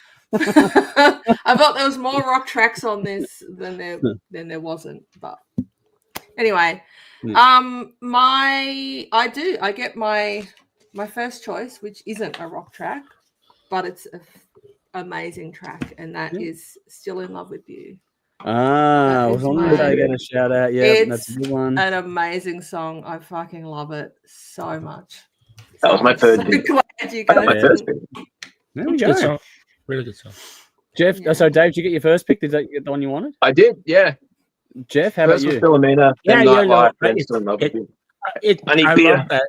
Still in Love with You is a good song, but I wanted last time I picked a slower song, and so I wanted a little bit, and I thought the riff in "It's Only Money" is just killer, so I love it. Cool.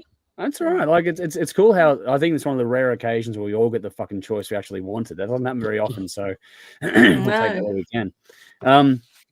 So just quickly recap here before we move on. I took Shalala, Jeff took It's Only Money, Dave took Philomena, and Bill took Still in Love with You. So everyone got the first choice. So we'll see how that plays out in the votes in the week ahead. So make sure you're following us on YouTube and TikTok to get ahead of that one and get involved in those polls as they come along. Craig says Valley's Vinny Facebook is having a blinder tonight. What the hell? I don't know what's going on here. And Dan is here saying, looking good there, Jeff. So we've got some love for you, Jeff, even though it's been a rough week for you. You're doing very, very well. We see Thank you, buddy. The background moving as someone walks through there. That's a lot of fun. Just for reference, next week, if I'm correct, we're going to be doing the album Fighting. That'll be in the playlist next week. So that's our next choice to go through. And then we'll move on to Jailbreak, Johnny the Fox, and so on and so forth as we go through. Ending up with acoustic sessions, which will be due out later this year. That's how we're going to be doing things. Now, we're slowly creeping back in. I've got to wait for Jeff to come back in because now it's time for the guessing game part of the show, which is, for those who don't know, we every week someone basically gets their turn to take over the show and do whatever the fuck they want with it and give everyone a little bit of a challenge to play with. So I should change this whole thing. It's not really called the guessing game segment anymore. It's like the challenge. I don't know what it is going to be. We're going to rename this segment. I think it's not really a guessing game anymore because it just keeps changing. It keeps evolving. Maybe it's called the takeover segment. I don't know. Give us your thoughts in there. I don't know. I got to change the name of this one. It's not working, but it's not really. It was a guessing game because it was based on because the funny thing was it sort of devolved in time into all of us just going through song lyrics because that was the easiest game to play, and then Belle changed it. I got bored of that. I'm like, fuck this. I want to do something different. so Belle decided to shake it up, and then Dave decided again, like we had the thing last week where he said he wanted to take over the segment that we're doing now. With the I'm going to change the name, Dave. It's not guessing game part anymore. It's something else. I'm going to rename this segment. And now for something completely different. Let's call it the host fucks things up. I like it. The host fucks things up. Yeah, we can do The that. host fucks things up. So basically, every week now, one of us gets a shot to go in and just basically challenge the other ones to a little bit of a game. Just quickly here, Craig says, "Still in Love with You, Philomena, Shalala, Love." So there we go. Some more love for this album. Yeah, we'll get into the next album next week. Like I was saying, next week is Fighting, Dave, because you ducked out for a second. But now it is time for this week's takeover, which is my turn this time around. And I've gone and put forward a different game this week. We haven't done this before. It's actually the first time we've done this. We're going to play True or False. We haven't done True or False. Oh. So I have 10 statements here. I'm going to get from the record from all of you if you're going to say true or false on these things. Okay. And if I need it, I've got a bonus question at the end in case there is a tie break to go through. No need to be first. Just need to get it correct. So let's see how this one goes. It's very simple. Basically, I'll read out a statement. You say true or false, and then we'll go from there. You're going to go around and ask each one of us? I'll go around in a circle here. So it'll be repetitive, but we'll get there. Alrighty. First one. Lemmy from Motorhead once worked as a roadie for Jimi Hendrix. True or false? True. Hey. True. True. All right. Belle? True. Jeff? True. You're all correct. It is true. So well done. This may go down like a fucking Led Zeppelin, but we'll see what happens. All right. Next up, Iron Maiden's mascot, Eddie, was inspired by a severed head that used to hang over the band's early stage setups. Dave, true or false? True. Bill? True. Jeff? True. Eddie. There we the go. head. We're Eddie. all Yeah. correct again. Yeah. Eddie the Ed. This may not be as hard as I was hoping, but anyway, we'll see what happens. All right. To answer here, so before forming Motorhead, Lemmy was a roadie for Hendrix and even claimed to have scored LSD for him. The original Eddie was a paper mache head spewing fake blood during live shows. Yeah. All right. Yeah. Number 4.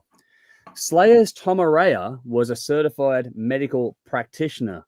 True or false? Dave? True. Bell? False. Jeff?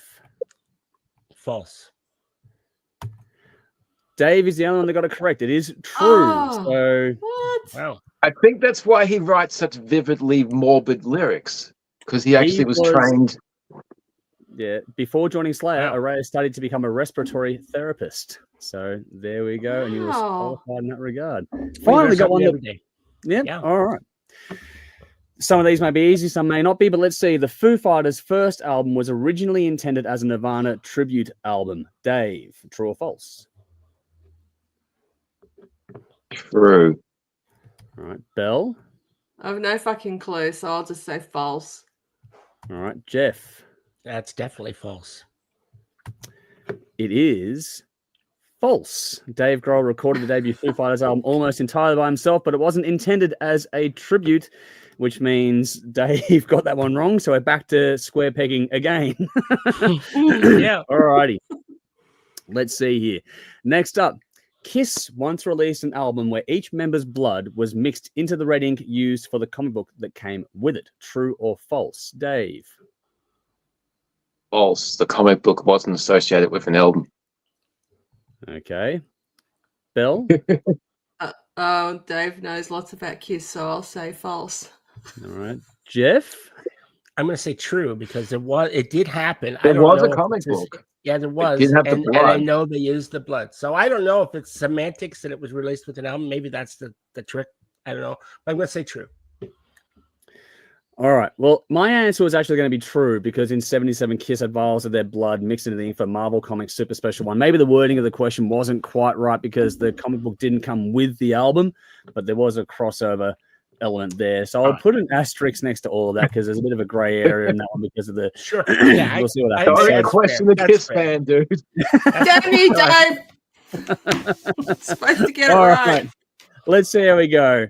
Next up, the band War originally started as a serious thrash metal band, but changed direction after losing a bet. True or false? What band was it? Gwar. Oh, yeah. Okay. Yeah. Or, oh, Dave. false. All right. Bell. Guessing. It would be funny if it was true, and I really have no idea, so I'll just say true. Can you Alright. read the question again? Sorry. Is that The against band rules? War originally started as a serious thrash metal band, but changed direction after losing a bet.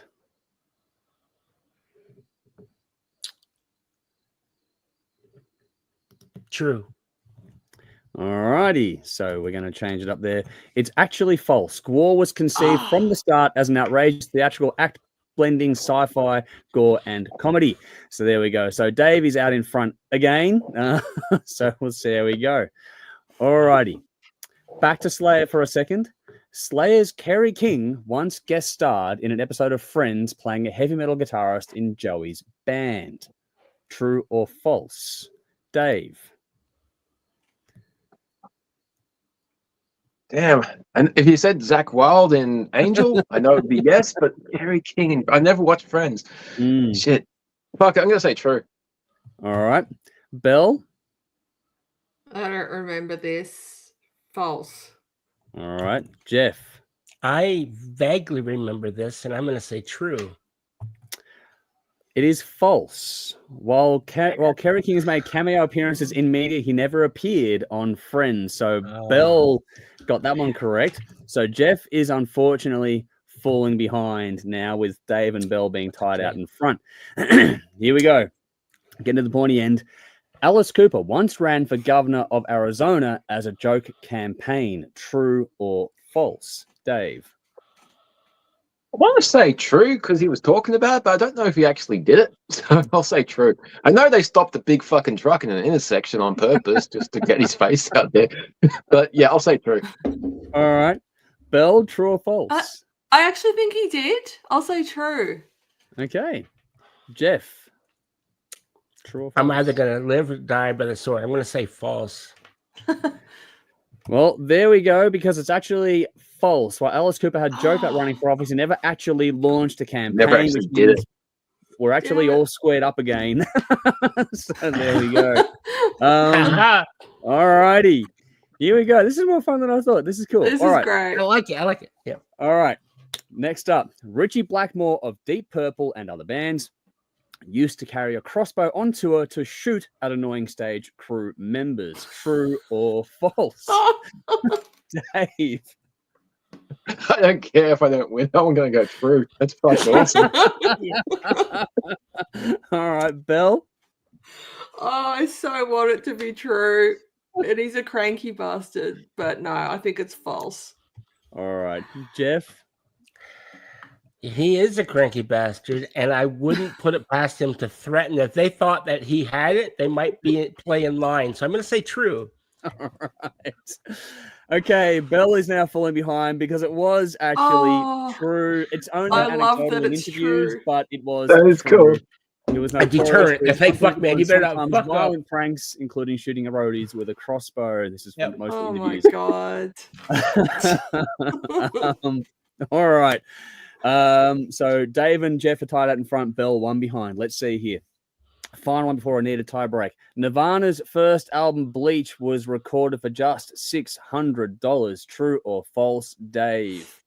True. Bell. It sounds like it, but I'll say false. False. All right. Jeff? I'm going to say false. Dave is out in front. It is true. The album was recorded on a tight budget with Sub Pop covering the cost. Okay, so Dave wins. Wow. There we go. Dave took the prize at the very end. So well done to Dave. I'll give you the bonus question just for a bit of fun here. Just for a bit of fun. The last one here was, if I needed it, the metal band Manowar once attempted to break the world record for longest live concert by playing for over 12 hours straight. Would you have said true or false to that, Dave? I want it to be false. Nobody needs that much Manowar in life. Fucking horrible. Oh, I don't know. I'll just say true. When a fucking metal band can't get over Masters of the Universe. Yeah, I know. Jeff, what would you have said to that? True or false? Well, because I believe that the record had been was Cozy Powell's band. So I'm going to say false. It was false at the end of the day. Well, they hold. Didn't Grateful Dead play for like a week? Who? I don't know. The Grateful Dead. Oh, they did play for like a week. I don't know. I'd have to dig in, but yeah. Manowar hold They records. were so fucking wasted they didn't stop playing. I don't know who was doing sound on that, but anyway. Yeah, for the answer was Manowar holds records for loudest and never attempted a 12-hour show. So there we go. That was in the final one there. There we go. That was my new. Yay! I enjoyed that. That was great. That was cool. Well done. Thanks, Andrew. I like that. Yeah, I like it. We'll do it again sometime. Yeah. So I thought, yeah, why not? Have some bit of fun with that. Yeah, everyone's going true, false to Nirvana. Like everyone's going, true on Kiss, true for Gwar. Everyone's laughing at Gwar. False Friends, true Alice. Blackmore hilarious, true Manowar. Sorry, I'm not going to go and bring all those up in the comments. It was funny to see how people were going there, but I'm glad you sort of gave us a footnote toward the end of what was going on between Craig and Vinny, determining if they were true or false over on Facebook. But thank you guys for getting involved. Had a lot of fun with that. So I'm glad that went well. Yeah, it's good. You're always not sure when something new comes up, so I'm glad you guys enjoyed it. It didn't go as badly as my first Guess the Band, so there you go. That's infamous now. Eh? Yeah, that is infamous now. The day just got it in 30 seconds flat, not even. That long. I got a true or false question for you. Okay. Chinese Democracy is the only Guns N' Roses album without a cover song. True or false? Ooh, False. only one without. I mean,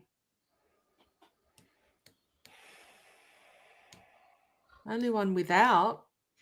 Well, I think that's Well, it correct. has to be true, actually. It has to be it's true. true. I'm Yeah. gonna say false. It's true. Okay, There's no cover song on Appetite. Yeah. Yeah, there is. Anything Yeah. goes. What? It's from Hollywood Rose, Axel's Yeah. first Is it? band. Oh, Hollywood Rose fuck, that recorded doesn't Anything count. It's a cover. It was released. Lyrics were slightly changed, Really? but it was previously released. There we go. It counts as a cover. We're arguing semantics, but it's Technically, it's splitting hairs, but yes, it is. Yeah. Yeah. I love Splitting fucking with hairs. people with that question. Yeah, no, it's good though. It's good fun. Vinny says, I'll say true. Same with Craig. So well done, you two. You were there as well. But Vinny, back to the game, says, nice one, Captain. I'm enjoying this diversity in games each week. I'm glad that this is going well because I'm loving this every week. creativity, people. That's fun. Well, that's it. Who's It gives us all a next? chance to do something. 1 second, Yeah. Craig says, that was fun. Imagine that much mana war. I don't want to. Oh, Anyway, next week, I'll have to go to... It's Man, surprising more because hangover. steroid junkies peak early.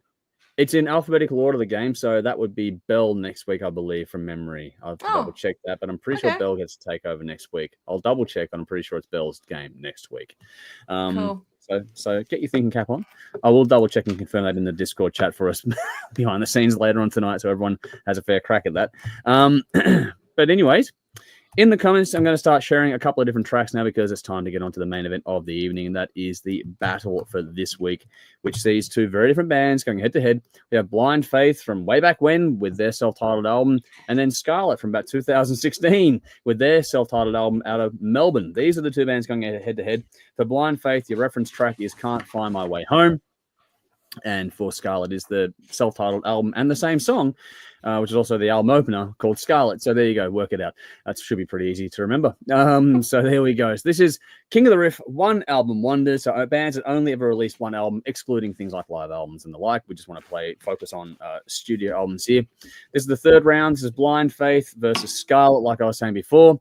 We're going to go through here and we do the do where we go through, put our thoughts forward, pick our winner, and then we see how we go against the audience. So far, week on week, we've gone against the audience. So we have very different trees developing as things are moving along. But we'll see how this one goes tonight. So you can check out the reference tracks in the comments or description box. But for now, let's get into it. Time for the battle. We've set it up. Time to knock them down. Bell, which way are you going on this one? Your thoughts and your winner, please. Sure. All right. So Sorry. another doozy by the viewers, and thanks again to Jeff for picking the inclusion of Blind Faith because I really liked it. It was this is what I want from a 1969 album. Laid back vibes, great guitar riffs, great vocals, bluesy. And it's actually hard not to compare this with the Derek and the Dominoes one we listened to last week because they're very similar. I mean, they were a year apart, very similar eras, similar vibe. Yep, indeed. I think if this one though went up against the Layla album, this would probably have the edge for me because it doesn't drag as much. And like I know. So I'm probably potentially jumping ahead and picking my own pick for that potential battle. So sorry, but yeah, it just it didn't drag. Yeah. Well, it's 6 right. songs It's though. I just mean, my it's vote. shorter. So yeah. It's shorter. I know, but it just seemed to play better. Yeah. I think the 6 songs on Derek and the Dominoes, wow, I love that. I thought it was cool. Yeah. Those 6 songs were still more similar than the 6 songs on this album. Fair enough. And I still think the Derek and Dominoes would have dragged more. Anyway, the edit button that keeps getting mentioned, definitely put into play. Definitely on this album. And so onto Skärlet. I'm sorry, boys. I know that this was a loved album from what I hear. And Andrew, I know you put it forward, but I actually found this to be fairly cliched and tired. It was played well. God. Like the performances, well, the production was great. Mm. But I've just heard this all before from other bands. It was no better. It was no worse. It just was. And I was pretty bored halfway through the first song, and nothing happened after that to pique my interest. I'm sorry. Like there was some great. There was some really good riffs. There was some great solo work. In fact, the guitaring overall on this album was really good. Like really, really good. But I don't know. I just feel like he should have, not should have, but like it just fit. It was nothing groundbreaking, nothing original even. I know that's not an essential when you put Doesn't need. I'm just glad people are still playing this music. Yeah, but it was just, it's like I'd heard it 100 times before 30 years ago. There's nothing wrong with it. It just did nothing for me. So okay. Blind Faith definitely win this battle for me. Okay. Well, Belle's given her thoughts. I'm going to consign that to the dustbin of time, and I'm going to retort. Sorry, Belle. I'd rather bands carry the torch and do the same thing over and over rather than fucking cover bands and samples. No, well, we'll see. But Dave, you and I will get our thoughts out there. But I'm going to go first on this one, and then we'll throw around and see what goes next. Blind Faith is interesting. It's very, very firmly from that era, 60s and 70s, which is not a bad thing at all.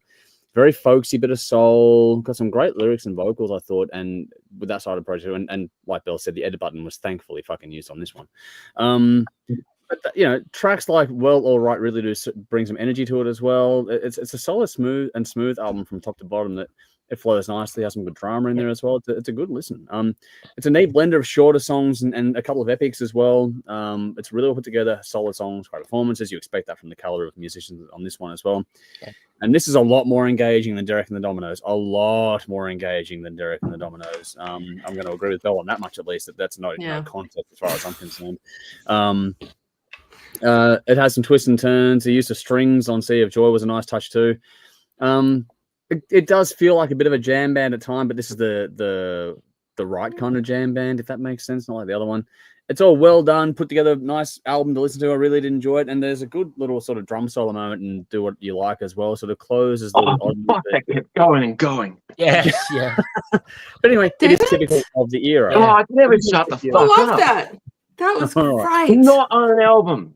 Live albums, yes, but not a studio album. No fucking drum solos on studio albums. Should have gone longer. Oh, wow. Here we go. Let's not do this debate. Anyway, it's funny that my final comment's going to echo a bit of what Belle said, because I didn't think it was particularly groundbreaking, but it was a bit of a sneaky grower in that regard too. So it wasn't offering anything that we hadn't heard before we go back through the 60s and 70s, but it was nice. Then you go over to Skärlet, and it's a whole different beast altogether. Right from the opening track, this thing for me just kicked off. To give you an idea of the attitude in this band, the band is called Skärlet, the album is called Skärlet, and the opening track is called Skärlet. So they just fucking lean hammer the fucking point. Yeah, they're making a point. This has everything you want as far as I'm concerned from a modern hard rock record. It has all the influences you know and love, but it still sounds well and truly on its own as far as I'm concerned. And Belle, you're not alone, because I think it might have been Michael or Darren. I think someone commented on YouTube saying that they went against Skärlet because it didn't do a lot. It leaned too much into Motley Crue, I think was the reference, which I was like, okay. Yeah. But for me, I thought it did enough to stand on its own. I think the lead work is phenomenal all over it from beginning to end. So are the riffs, great vocals. That wail that Axl has, I forget the title of the song while I'm thinking about it now. There's a song where he's built up to this wail. And that one at the start? Yeah. Newborn Fighter, that fucking intro scream. And he did it live at Cherry Bar. He that was just a fucking studio thing, but he fucking nails it live. Yep. Axl's a great vocalist. But yeah, ironically, he actually plays Axl in like local Guns N' Roses tribute band. Yes, he does, and he does a good job of that too. He nails it. Yep, I love the way the vocals in this album in particular sort of drag you into the listen. For me, they did. It's got great groove. It has softer touches here and there, but there's balls out songs all over it. It's got the peaks, troughs, and dynamics that go back to the old drinking game from the old days. That makes me fucking love an album. And It's actually, I know it was released in 2016, but it's actually held up better nearly 10 years later than I actually expected it might have done. I knew I liked it, but I didn't think I'd still like it as much as I do today, and I fucking love it. For all the brash swagger that's all over the album, there's plenty of hooks in both the vocals and the riffs to make sure these songs stay with you long after the final notes ring out. And while, you know, some people may find that it leans too hard into things, I just thought maybe it was a moment or two here and there, but it did nothing to take away the joy and the fun of the album for me, and it did nothing to diminish its impact on me either. I think this one has some genuine bite, and I think you all know by now how much I like albums that have a bit of bite to them. So if this was up to artwork alone, then I'd throw out Blind Faith, because that artwork is just cringy and creepy as fuck. That's fucking disgusting. No, I hate that. I didn't like. I got a rant to have about that later. Don't you worry. Yeah. There's a actually, as we do this one live, a comment came through on YouTube. I think my ex-uncle did the Blind Faith album cover. He did one. Not sure if that was it. Wow. So I don't know if so. Sue Grit, thanks for sharing that on YouTube, and that's a story. Sorry. Read it again. My ex-uncle did the Blind Faith album cover. He did one. Not sure if that was it. So there's two versions of the album artwork out there. Yeah. Okay. Yeah, one's the band, one's the 11-year-old girl. That's and it's creepy. Like the backstory of that's just fucking what. If it was up to artwork alone, I'd be tossing it out. Luckily, though, it's about the music. Just want to make a point on that one. It's fucking cringeworthy. Two very different albums, and that's actually genuinely the fun part of these battles. We're doing things. We've changed it up this year, and I'm finding this to be more enjoyable personally. I hope you guys are as well, because we're really throwing some different things together, and it's making it a bit more interesting to me. This really is sort of class versus trash in so many ways, but all the right ways for both albums. It's the best thing. I think there's loads of talent and great songs across both the albums, to be honest, but we needed to pick a winner. For me, as much as I admire and respect the class, I'm going to go the other way and side with the young, brash band for me that I genuinely was disappointed when they called it a day. They were a great band live. The studio album today, and I wish they'd done more, but we have this one, and I'm going to keep enjoying it. I'm going to go back to it more often again, I think. Call me a homer all you like, but I'm going to support the Melbourne band. And it's not just because they're Melbourne, it's because I love this album. My winner is Skärlet. So one each apiece on this one. And Jeff, we're going to throw to you, which means Dave, you're going to get the final word on this one. So Jeff, your thoughts and your winner, please, good sir. Yeah, this was actually a harder battle than I thought it was going to be, because going into it, I thought, oh, look, the Blind Faith album is an interesting one. It's sort of like everything that the Layla one was, but it's trimmed the fat a little bit in some ways. Like that, I agree with Dave. The drum thing at the end, that last track, it's 15 minutes. You could have cut that out, and nothing would have been lost in the song. So I agree. Bill's dying inside. I agree with that, but it's still kind of cool. I think that it should be, we should hear that on live albums, right? So I do agree with Dave. Yeah. And so, I mean, look, if you'd cut it out, I mean, what have you lost? You still have the song, right? So it is what it is. You don't have a full-length album, though. It's stretched. Yeah. So look, maybe that, like 15 minutes, maybe, could they have done more songs? Yeah. That's why they broke up, because they toured this album. They didn't have enough material. Yeah. Interesting, well, it is what that is. That's interesting, I guess. But look, at the end of the day, I had to pick a winner. And when I listened to Skärlet, because I had never, you guys were like, put me onto these guys. So I was like, okay, I'm going to listen to this. And I went in with an open mind, because, well, that's what I have to do. Not so open that my fucking brain falls out, but open enough. That'd be a good trick for all of us. Yeah. But too many people like don't do that one. But anyway, I really actually I liked the Skärlet album. I thought, like, riff wise, I mean, it was fucking riff. And me being a player, I was like, there's some meat in here that I can really listen to. Steal. I steal shit all the time, so I'm gonna steal stuff from here. Absolutely. But it's what you do with it, right? That's true. That's right. So it's not how big your riff is; it's what you do with it. That's right. Wow, that's very true. Very true. But like, to imitate is to create. I think Imitation so. is flattery. Yeah. Yeah, that's right. So look, I really enjoyed that. I wasn't a massive. The vocals and stuff were reminiscent of other bands that I've heard. So the vocals didn't really do much for me in that regard. But I thought that the song structures was good enough that I enjoyed the listen. And I went in thinking that, the Blind Faith has just got this in the bag. And I come out to the side. Skärlet wins for me. Wow. Wow. All right. What? Okay. Phil was like, no. All right. Well, we have one more voice to hear. That's Dave. So let's see if this is a tie. Hey, Jeff. Jeff, I have a question. You were at the first Hard Rock Show Extravaganza gig. You saw Sister's Doll. Yeah. Were you there all day? I don't know. I think I was. Why? What? Then happened? you have seen you've seen Skärlet live. Oh, were they there? Okay. They were there. Wow. Yeah. Okay. Well, then there you go. Early, so I've but seen them too. Yeah. Look, I think I was. I was sure I was there.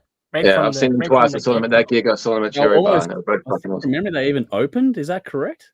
No, Dangerous Curves open, and he threw his shirt at me. Yeah, motherfucker. Because what was the one? Was that the same one that that Paul did the? Yes. Paul was saying I was there right had from that that. VIP at the start. So I was definitely right there. I was from the beginning. Yeah, absolutely. Yeah. Cool. Firstly, I wish I knew where my fucking Skärlet CD has gone. It has disappeared, and I'm very unhappy about that. God damn it. Because I don't think I'll be getting a copy of that again anytime soon. Fuck it. I remember when the Skärlet album came out. It was awesome that a band like this and an album like this came from Melbourne. Seeing this live at Cherry Bar was like bringing the 80s LA Sunset Strip to Melbourne. I wish this genre of music had never disappeared, but the 90s came along, people didn't want to have fun anymore, and people wanted music to be more serious. Fuck that. So over the years, when a band comes along like this that relives the past glories, then I am more than happy to gravitate to that. Always fucking good. Big riffs, pounding drums, flashy guitar solos, lots of melody, lyrics switching between the party lifestyle and the real life themes, all presented in songs that are perfect at drinking beer to. I won't go over every song, but I will point out some highlights. Lay Down My Soul is fucking awesome. I remember the first time I heard this song on the CD. I remember the performance that I saw at Cherry Bar, like visually. That just stuck in my head. There's something infectious about a good song. I love how it goes from the subtle vocals in the verse to just high-pitched vocals in the chorus. And that chorus is so fucking infectious. There's an awesome outro as the music fades out and it's just the singers singing harmony. You don't have bands doing that anymore. That's what made this stand out. That was fucking cool. I mentioned it before when Andrew had his review, but Newborn Fighter, that intro scream just comes up. Nailed it live too. Widowmaker and Last of Our Kind both have killer riffs, flashy choruses, solos are cool. The outro to Last of Our Kind is an infectious headbanger. Some songs you just have to, and it's like Paradise City when that riff kicks in. Fuck man, that is so cool. The album closes with the same energy it started with. It's a great listen from start to finish. I fucking love it. One and done is the right phrase for this band. It was awesome when it arrived. It shocked the hell out of the local scene, that's for sure. And everybody went to this motherfucking band. Everybody loved this. It was so fucking cool to have this here. And then they just called it a day, and I think everybody was crushed, but they left one hell of a fucking number. They were on the up, like they were, and then just gone. Like, just here, like, fuck. Wish they'd stuck around. Blind Faith. Before I say anything about this album, I have to address how fucking disgusting this album cover is. I don't give a shit what type of artistic vision you have. You can get the same message across without resorting to child pornography. Fuck you. Agree. As far as music goes, Eric Clapton plays much better on here than on Derek and the Dominoes, or maybe it's just because he only wrote one song. Mostly Stevie Winwood wrote half of them, so credit there. Clapton only contributed one. Can't Find My Way Home. It's a nice laid-back mellow track, which is pretty cool. Presence of the Lord. Very cool wah solo. Wah just sounded different back in the 70s, and it had a good feel to it, probably because everyone was kind of new to the pedal. I know they toured this album and they had trouble because they didn't have enough material, so they played Cream and Traffic songs to fill up the set list. It does seem stretched in places. Maybe they rushed the album to get it out because they obviously didn't have enough material if they went on fucking tour and only had like half a dozen songs. Really, who does that? The last song, Do What You Feel, started off well. It actually started off really cool. Then it just dragged on and on. It's one of those listen to once and then never again. It's a perfect example of why drummers should not be allowed to write songs. Mike Portnoy included from 2025 onwards. Your previous stuff was cool, but you're a fucking disgrace now. Drummers should not be allowed because they don't know how to use an edit button. It's fucking boring just smacking fucking skins for ages. Fuck off. Fuck off. Seriously. Which way are you going to vote, Dave? If somebody played a 10-minute guitar solo on an album, would you be happy about that? No, but a 10-minute drum solo? No, I can't do it. So Skärlet versus Blind Faith, it's hard to compare these two albums by style. If it comes down to taste, obviously it's Skärlet for me. If it comes down to execution, craft, and delivering a complete album, also Skärlet. If it comes down to which album I'm going to listen to more, Skärlet. Obviously, win. Bill, I'm sorry. I know you're dying. I'm not listening to it again. I'll just have to remember what I heard against whatever it goes. Maybe it'll grow on you. I can't do it. It's just fucking boring. I get what Bell's saying, but like I thought I don't get it. Awesome. If you love that type of music, you would be happy to hear other bands doing it. I don't get it. The energy, personally. For me, it's the energy. It's just energy, songs, playing, performances, songwriting, everything you want. Fine. I'll do it again, but because I have no promises. That's okay, Bell. It may not go through. We'll see what happens. But just for the record here, I know that Bell, you're struggling with this result today. But for the record, this is the first time that we and the audience are actually in agreement. So we're 3 rounds in and finally found a connection with the audience. So the audience actually voted for Skärlet over this one as well. And Bell, you knew that coming in tonight, so that that's probably didn't think I was gonna go with Skärlet though. The impact of the local scene though, that band made its fucking mark. I really loved Blind Faith, but there was just like I had to think about like I was being a bit greedy, I guess. I had to think about like which one would I listen to more? Like I love the Blind Faith, but if I was to sit down with my guitar to learn either one, I would have more fun with the Skärlet for sure. Yep. Yeah. It's just more to sink my teeth into. I'm never gonna sound like fucking Eric Clapton ever. No, ever. None of us will. But I could fucking replicate. Not that I'm as good as the guys in Skärlet, but I could probably make that my guitar sound something like that.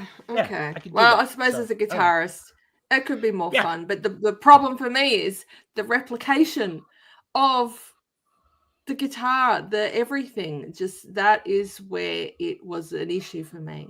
That is where it was boring for me. I understand. I'd rather listen to the bands it sounds like than.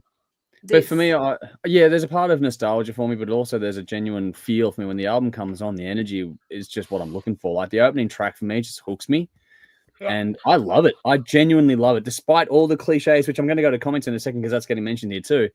But fuck, for me, it was like to hear. I think to echo Dave's sentiment, to hear a younger band funneling this down. It was a debut album. Who knows what they would have done next, kind of thing. But that the essence they distilled down to one album. I thought they did enough to be their own sound while still wearing the influences on their sleeve. So it did for me enough to keep it interesting. But we'll move on. Craig says, "Hang on, one thing.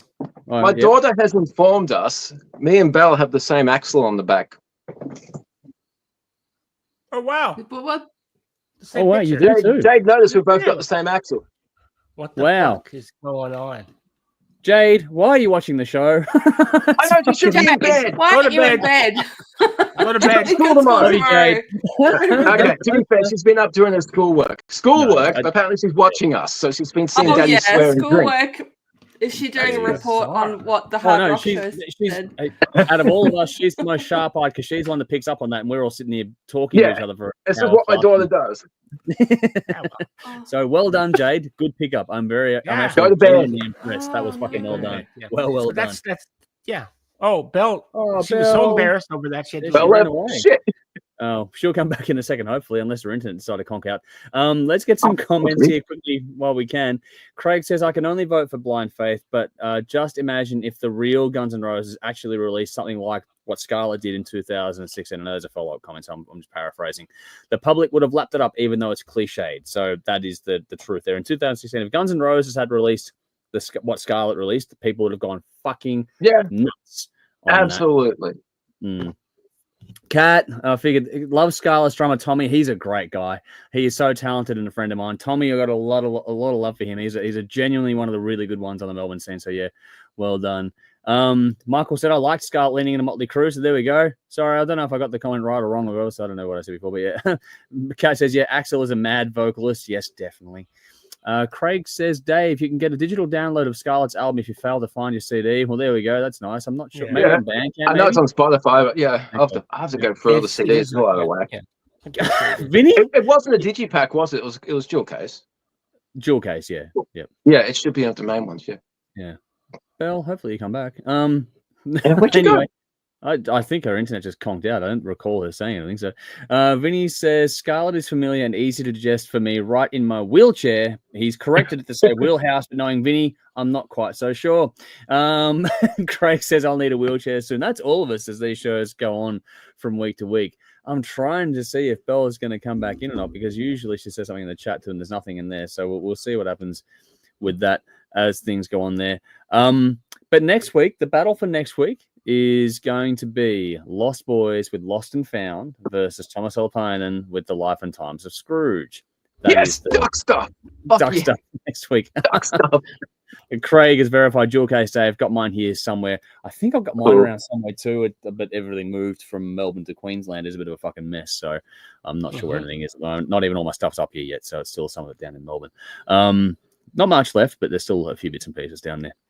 So that's next week. Next week is Lost Boys, Lost and Found versus Thomas Elpainen, The Life and Times of Scrooge. So I think we're all starting to get through into our picks that we individually put in as we went through as well. So they're starting to come through, which is nice. What you guys haven't heard the Thomas Elpainen solo album? No, I haven't. No. So this will be interesting. It's going to be interesting. I loved the title, and when I looked it up, the artwork is cool as well. So I'm very curious to see what's going to happen there. So we'll see what happens. Now I'm just trying to pad to see if Bella's coming back. To see, putting something in the chat quickly to see what happens there, because yeah, we're at the point where we actually managed to scramble back and get back on time again to wrap things up, and then Craig's gone. That's what you get for moving to Queensland, Andrew. Well, that and the humidity, yeah, thanks, but it is what it is. It's in boxes somewhere. I've got stuff like that. I'm still building the set behind me, which will all come through as the weeks come along. But it's all sort of getting there in bits and pieces. I think we're all just waiting to see if Jeff's commented in the chat too. I don't know. We'll see what happens. Look, let's start to do this, and hopefully Belle comes back in time to get her razor glass for this week as well, because that is, we'd like to end the show on a high this year, raising a glass to something that's made us happy this week. So, here we go. She's coming back just in time. I'm waiting for the Dave. We're all going to do it. We're all Belle.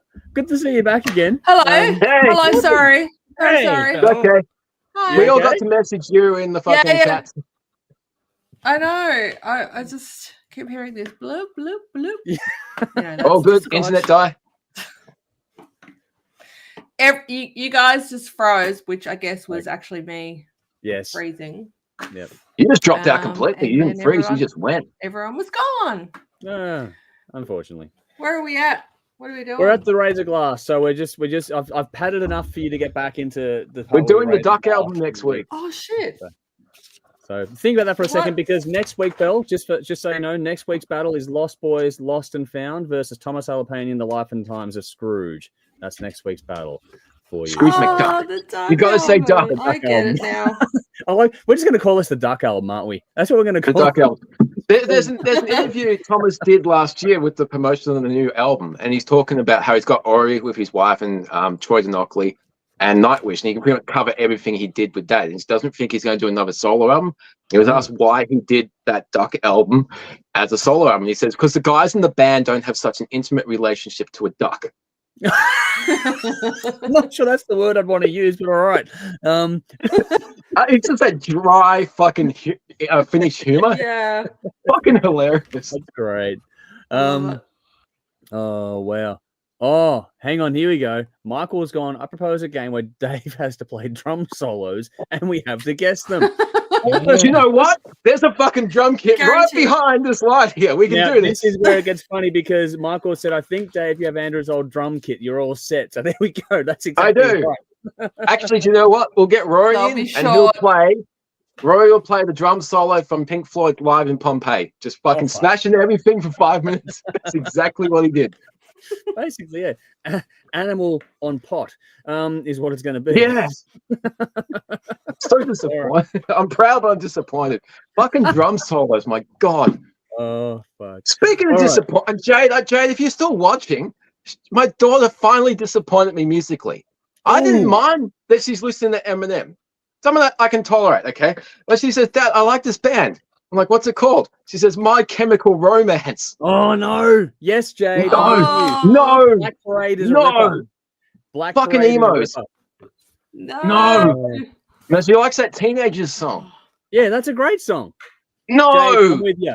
Jade, it's a good song. You enjoy No, that. she asked if they release a new song, can she come on and talk about it? I'm like, I fucking hope not, because I'll be on the opposing team. Wow. Anyway, Craig has gone Razor Glass at the Hard Rock Show, making at least one of my weeknights bearable. You're most welcome. I was a bit disappointed there was no real rant from Dave this week. Lift your game next week, please. I think you just got it. Well, I ranted about Dream Theater. Yeah, you had a fair crack at them. All righty. Yeah. Let's do the Fucking Razor Dream Glass. Theater. Let's raise a glass and let's get out of here for the week. Dave, what are you raising a glass for this week? Let's end the show on a high. Hey, I got 3. Awesome. Had my birthday on Monday. I just turned 45. I have one. Two days beforehand, I was at JB Hi-Fi buying some DVDs. One of them was Terrifier, which is rated R. I got asked for ID. Yes. That's a I'm win. fucking stoked about Raise that. a glass, 2 of that. Yeah, that's a win. Okay, I got 2 nice ones. Tuesday, after school and everything, it was hot. Took my kids up to 7-Eleven to buy a Slurpee. Large $1.50. We're walking back to the car, which is at the other end. There's a whole bunch of stop shops because it was busy. And Rory drops his Slurpee, so instant tears. It's everywhere. He's gutted. The guy, we're in front of a pizza shop, and he's just opening up. And I'm like, Rory, it's okay. I'll buy you another one. It's okay. We'll go back. It's only cheap. The guy's like, no, I don't need. I know her. This pizza shop guy. He goes, I'll take you up, and it's fine. So he walks us up, and Rory gets a free refill Slurpee, and the woman was happy to do it. So the guy didn't have to do it. He went out of his way to make a little boy that was upset happy. So kindness of strangers. It was That's awesome. nice fucking story. Yeah. That's awesome. Raise a glass all day, every day. That's great. Yeah. Doesn't take much to improve somebody's day. That's it. Yeah. And third one, yesterday evening, I got a message from an old friend I used to work with. I was actually his manager, but I was more of a leader. I worked with people, so we became friends. I actually got in trouble from store management that I shouldn't be friends and drinking with my crew. But we were like Bill crew at Big W, but fuck it, I didn't care what management said. Anyway, we used to hang out all the time. And I was like 10 years older than most of these kids. They were like starting their life, basically. Finishing up university, what they want to do. Most would leave and go on to apprenticeships and everything. But I still remained friends with a few people, but I hadn't seen them for a while because life gets busy. So he messaged me yesterday. And he's like, man, so happy birthday and everything. Sorry I've been so quiet recently. Big news. I've got a 4-month-old. Me and my partner. Yeah, so he shows me pictures and he's got that dad smile that I'm so familiar with, like that newborn. And he's telling me how it gave his life purpose and he's made him reflect and everything. But his partner, she worked at Big W as well. She was in like apparel and occasionally she would help out the Bill crew. I knew he liked her. So occasionally I would facilitate the rostering. I would help out a little bit. Yeah. So it worked, and I'm kind of stoked that everything's worked out for them, and they got a 4-month-old, and it's fucking beautiful, and they're an awesome couple. So sometimes there's happy stories in the world. So raise a glass to my friends. Absolutely, new life. That's awesome, man. Loving it. That is great. Just quickly, thankfully I didn't fuck him up completely because I hope he's not watching this. Okay, because when I first got there with me and my older mate, he was like an ex-roadie. Yeah. He's young. He's telling us how he played with his girlfriend. It was his first time, and we're like, mate, you shouldn't be doing stuff like this because a young man like you're going to get Hong Kong dong. He's Asian. So we're like, mate, you're going to get Hong Kong dong. He's like, what the fuck is Hong Kong dong? Like, dude, it turns purple and eventually it falls off, so you shouldn't be doing this too much. So we kept fucking with him for like weeks. So I didn't put him off things. set him straight, so it all worked out well. Wow. Oh my God. That's up there. That's a story. I'm going to raise a glass to storytelling. There we go. Raise a glass to Hong Kong Dong. If it turns purple, it's going to fall off. Oh, wow. Just quickly, because Craig says no rant. And he said, oops, spoke too soon. Well, there you go. You got that one. But Craig also says, happy birthday, Dave. JB still sell CDs and DVDs. Some do. JB Yeah, at Southland do. Well, yeah, there's some shit ones. But There's again, some that for the haven't. record, yeah, just for the record, it was last week. We did it in the chat and that, but happy birthday to Dave as well. We did mention it all last weekend. In the Thanks, chat. man. A big, again, happy birthday. Love you, man. Hopefully you had a good day and that the family looked after you and then you had a good one there. I watched a few movies and I ate and drank. That's what you want. That's all you need. All right. I drank. Yeah, I bet. All right, Jeff, what are you raising a glass to this week? Well, so this week I was thinking all week, like, it's been kind of hectic. So yeah, I was thinking, well, what do I have that is worthy? And there's nothing really. So what I'm going to do is I'm going to raise a glass to some interesting news. And I like this news. Obviously, you guys know about it because it was nothing personally. It was just the news that we read about Sabbath getting back together with Ozzy and stuff for that one last show. I think that's really awesome. I think they're probably going to wheel them out, and then wheel them off. But the fact is that will be very, very cool because there would be a lot of people that, I think it was 2015, so 10 years ago when the last show. Yeah. Right, and it wasn't with Bill Ward, right? So there's going to be a lot of people. The question was, what was the best live performance that you can know of for Black Sabbath that you know of or whatever? For me, it was the one that I saw with fucking all the originals. So it was Tony Iommi, Bill Ward, Geezer Butler, and Ozzy. I saw them all together. Wow. And so that's the best thing for me. And I think that to get to see the original guys, to me, it's a highlight of my life of all the concerts that I've been to. People say, what's a concert highlight? I say seeing the original Black Sabbath. Wow, that's got to be up there. So I think if anybody else can get that honor, it's going to be awesome. So cheers, good luck. Yeah, raising a glass to that. Awesome. I'll I agree say completely. Here's Ozzy and the rest of the band getting together. All right, Belle, you had time to think now. What are you raising a glass to? I fucking can't think of anything. It's not like anything's bad. I just can't think of a thing that's really glass raising worthy right now. How about the new Killswitch Engage song? Yeah. I was just thinking that actually. Raise a glass to Cool. positivity in music. There you go. A glass to positivity in music. Killswitch Engage, yes. Thank you, Andrew. I hope the album is as good as that, the new album. Yeah. I'll bail everyone out at the end of the day. That's you. Fucking hell. I'm good for something. There we go. We got you there. We got you covered, Belle. I'll have 2 next week to make up for it. Here you go. Right. It's all good. I'm going to agree with Jeff. I've got a couple of quick ones here. One is that Ozzy, Black Sabbath, the crew. I know it's going to be a bit of an interesting show in terms of logistics, but the fact that Ozzy can get back on stage at all is going to be a credit to the man and his fucking determination because he always said he wanted to do it. So raising a glass to that level of determination to get there one more time. Yeah. I think that's something we can all learn from and appreciate. And also on that raising glass note, getting deeper into the moonshine thing, exploring from flavor profiles and making more batches and starting to explore things. So once I get some good brews, I'll send some down to you guys as well. So I'm just going to raise a glass of moonshine brewing. Fuck yeah. We're having a lot of fun here.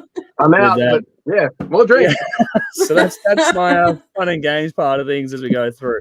All right, final comment here belongs to Vinny, who says, raise a glass to summer in Melbourne.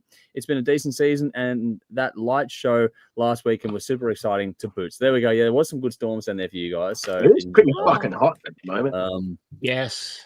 And Kat says, hi, Dave. Ain't parenting great. Happy birthday. Awesome show, guys. See you next week. You will indeed see us same time, place. Craig says, the fucking heat these past couple of weeks has been a killer. In what world does a cool change constitute 28 to 30 degrees? No more, please. Hey, dude, come work with me. Upstairs is like an extra 10 degrees and whatever it is outside. Yeah, I don't miss those days. I'm quite comfortable working where I'm working at the moment, so I'm good with that front. I get to work in a climate controlled room because it's a printer, so that's fine by me. Alrighty, Let's go here. Vinny says, raise a glass to Bell's cheery disposition. When you speak, we remain silent. There we go. Yeah, we've learned, and especially after my fucking stupidity on the behind the scenes show on Sunday, where I fucking cut you off and went on to a fucking tear. I deserve to be cooked over the years for that one. So yeah, nicely done. Craig I don't know if that's. Sorry, I was going to say. I remain positive that was a compliment, Vinny, but I never know with you because you've been mean to me lately. But I remain cheery. We're going to get that Hatchet t-shirt sorted out for you as well at some point. I'll make one for you one day. It's needed. Yeah. Craig says I'm in a car all day, Dave. So there we go. At least you can kind of control it to a degree, I guess. But yeah, that's a bit tough. Alrighty. That'll do it. I'm sorry if there's any more comments coming through. We're going to cut it there. Thank you all so much for tuning in. Hopefully you have a great week coming up. For those on Patreon, make sure you stick around on Sunday. We'll do another session for you as well. It's been fun. It's been another good session. I'm looking forward to doing the same thing, same time, place next week. Big thank you to Dave on the other side of the screen, as always, for jumping in. Big thank you to Jeff on the opposite corner again, and to Belle, who dropped out and dropped back in again. Thank you so much for joining us to close out the show so we can begin the same way we ended. I'm Andrew. We'll see you all same time, place next week. Until then, you know what to do, folks. As always, drink up. Rock on. Rock on. Cheers.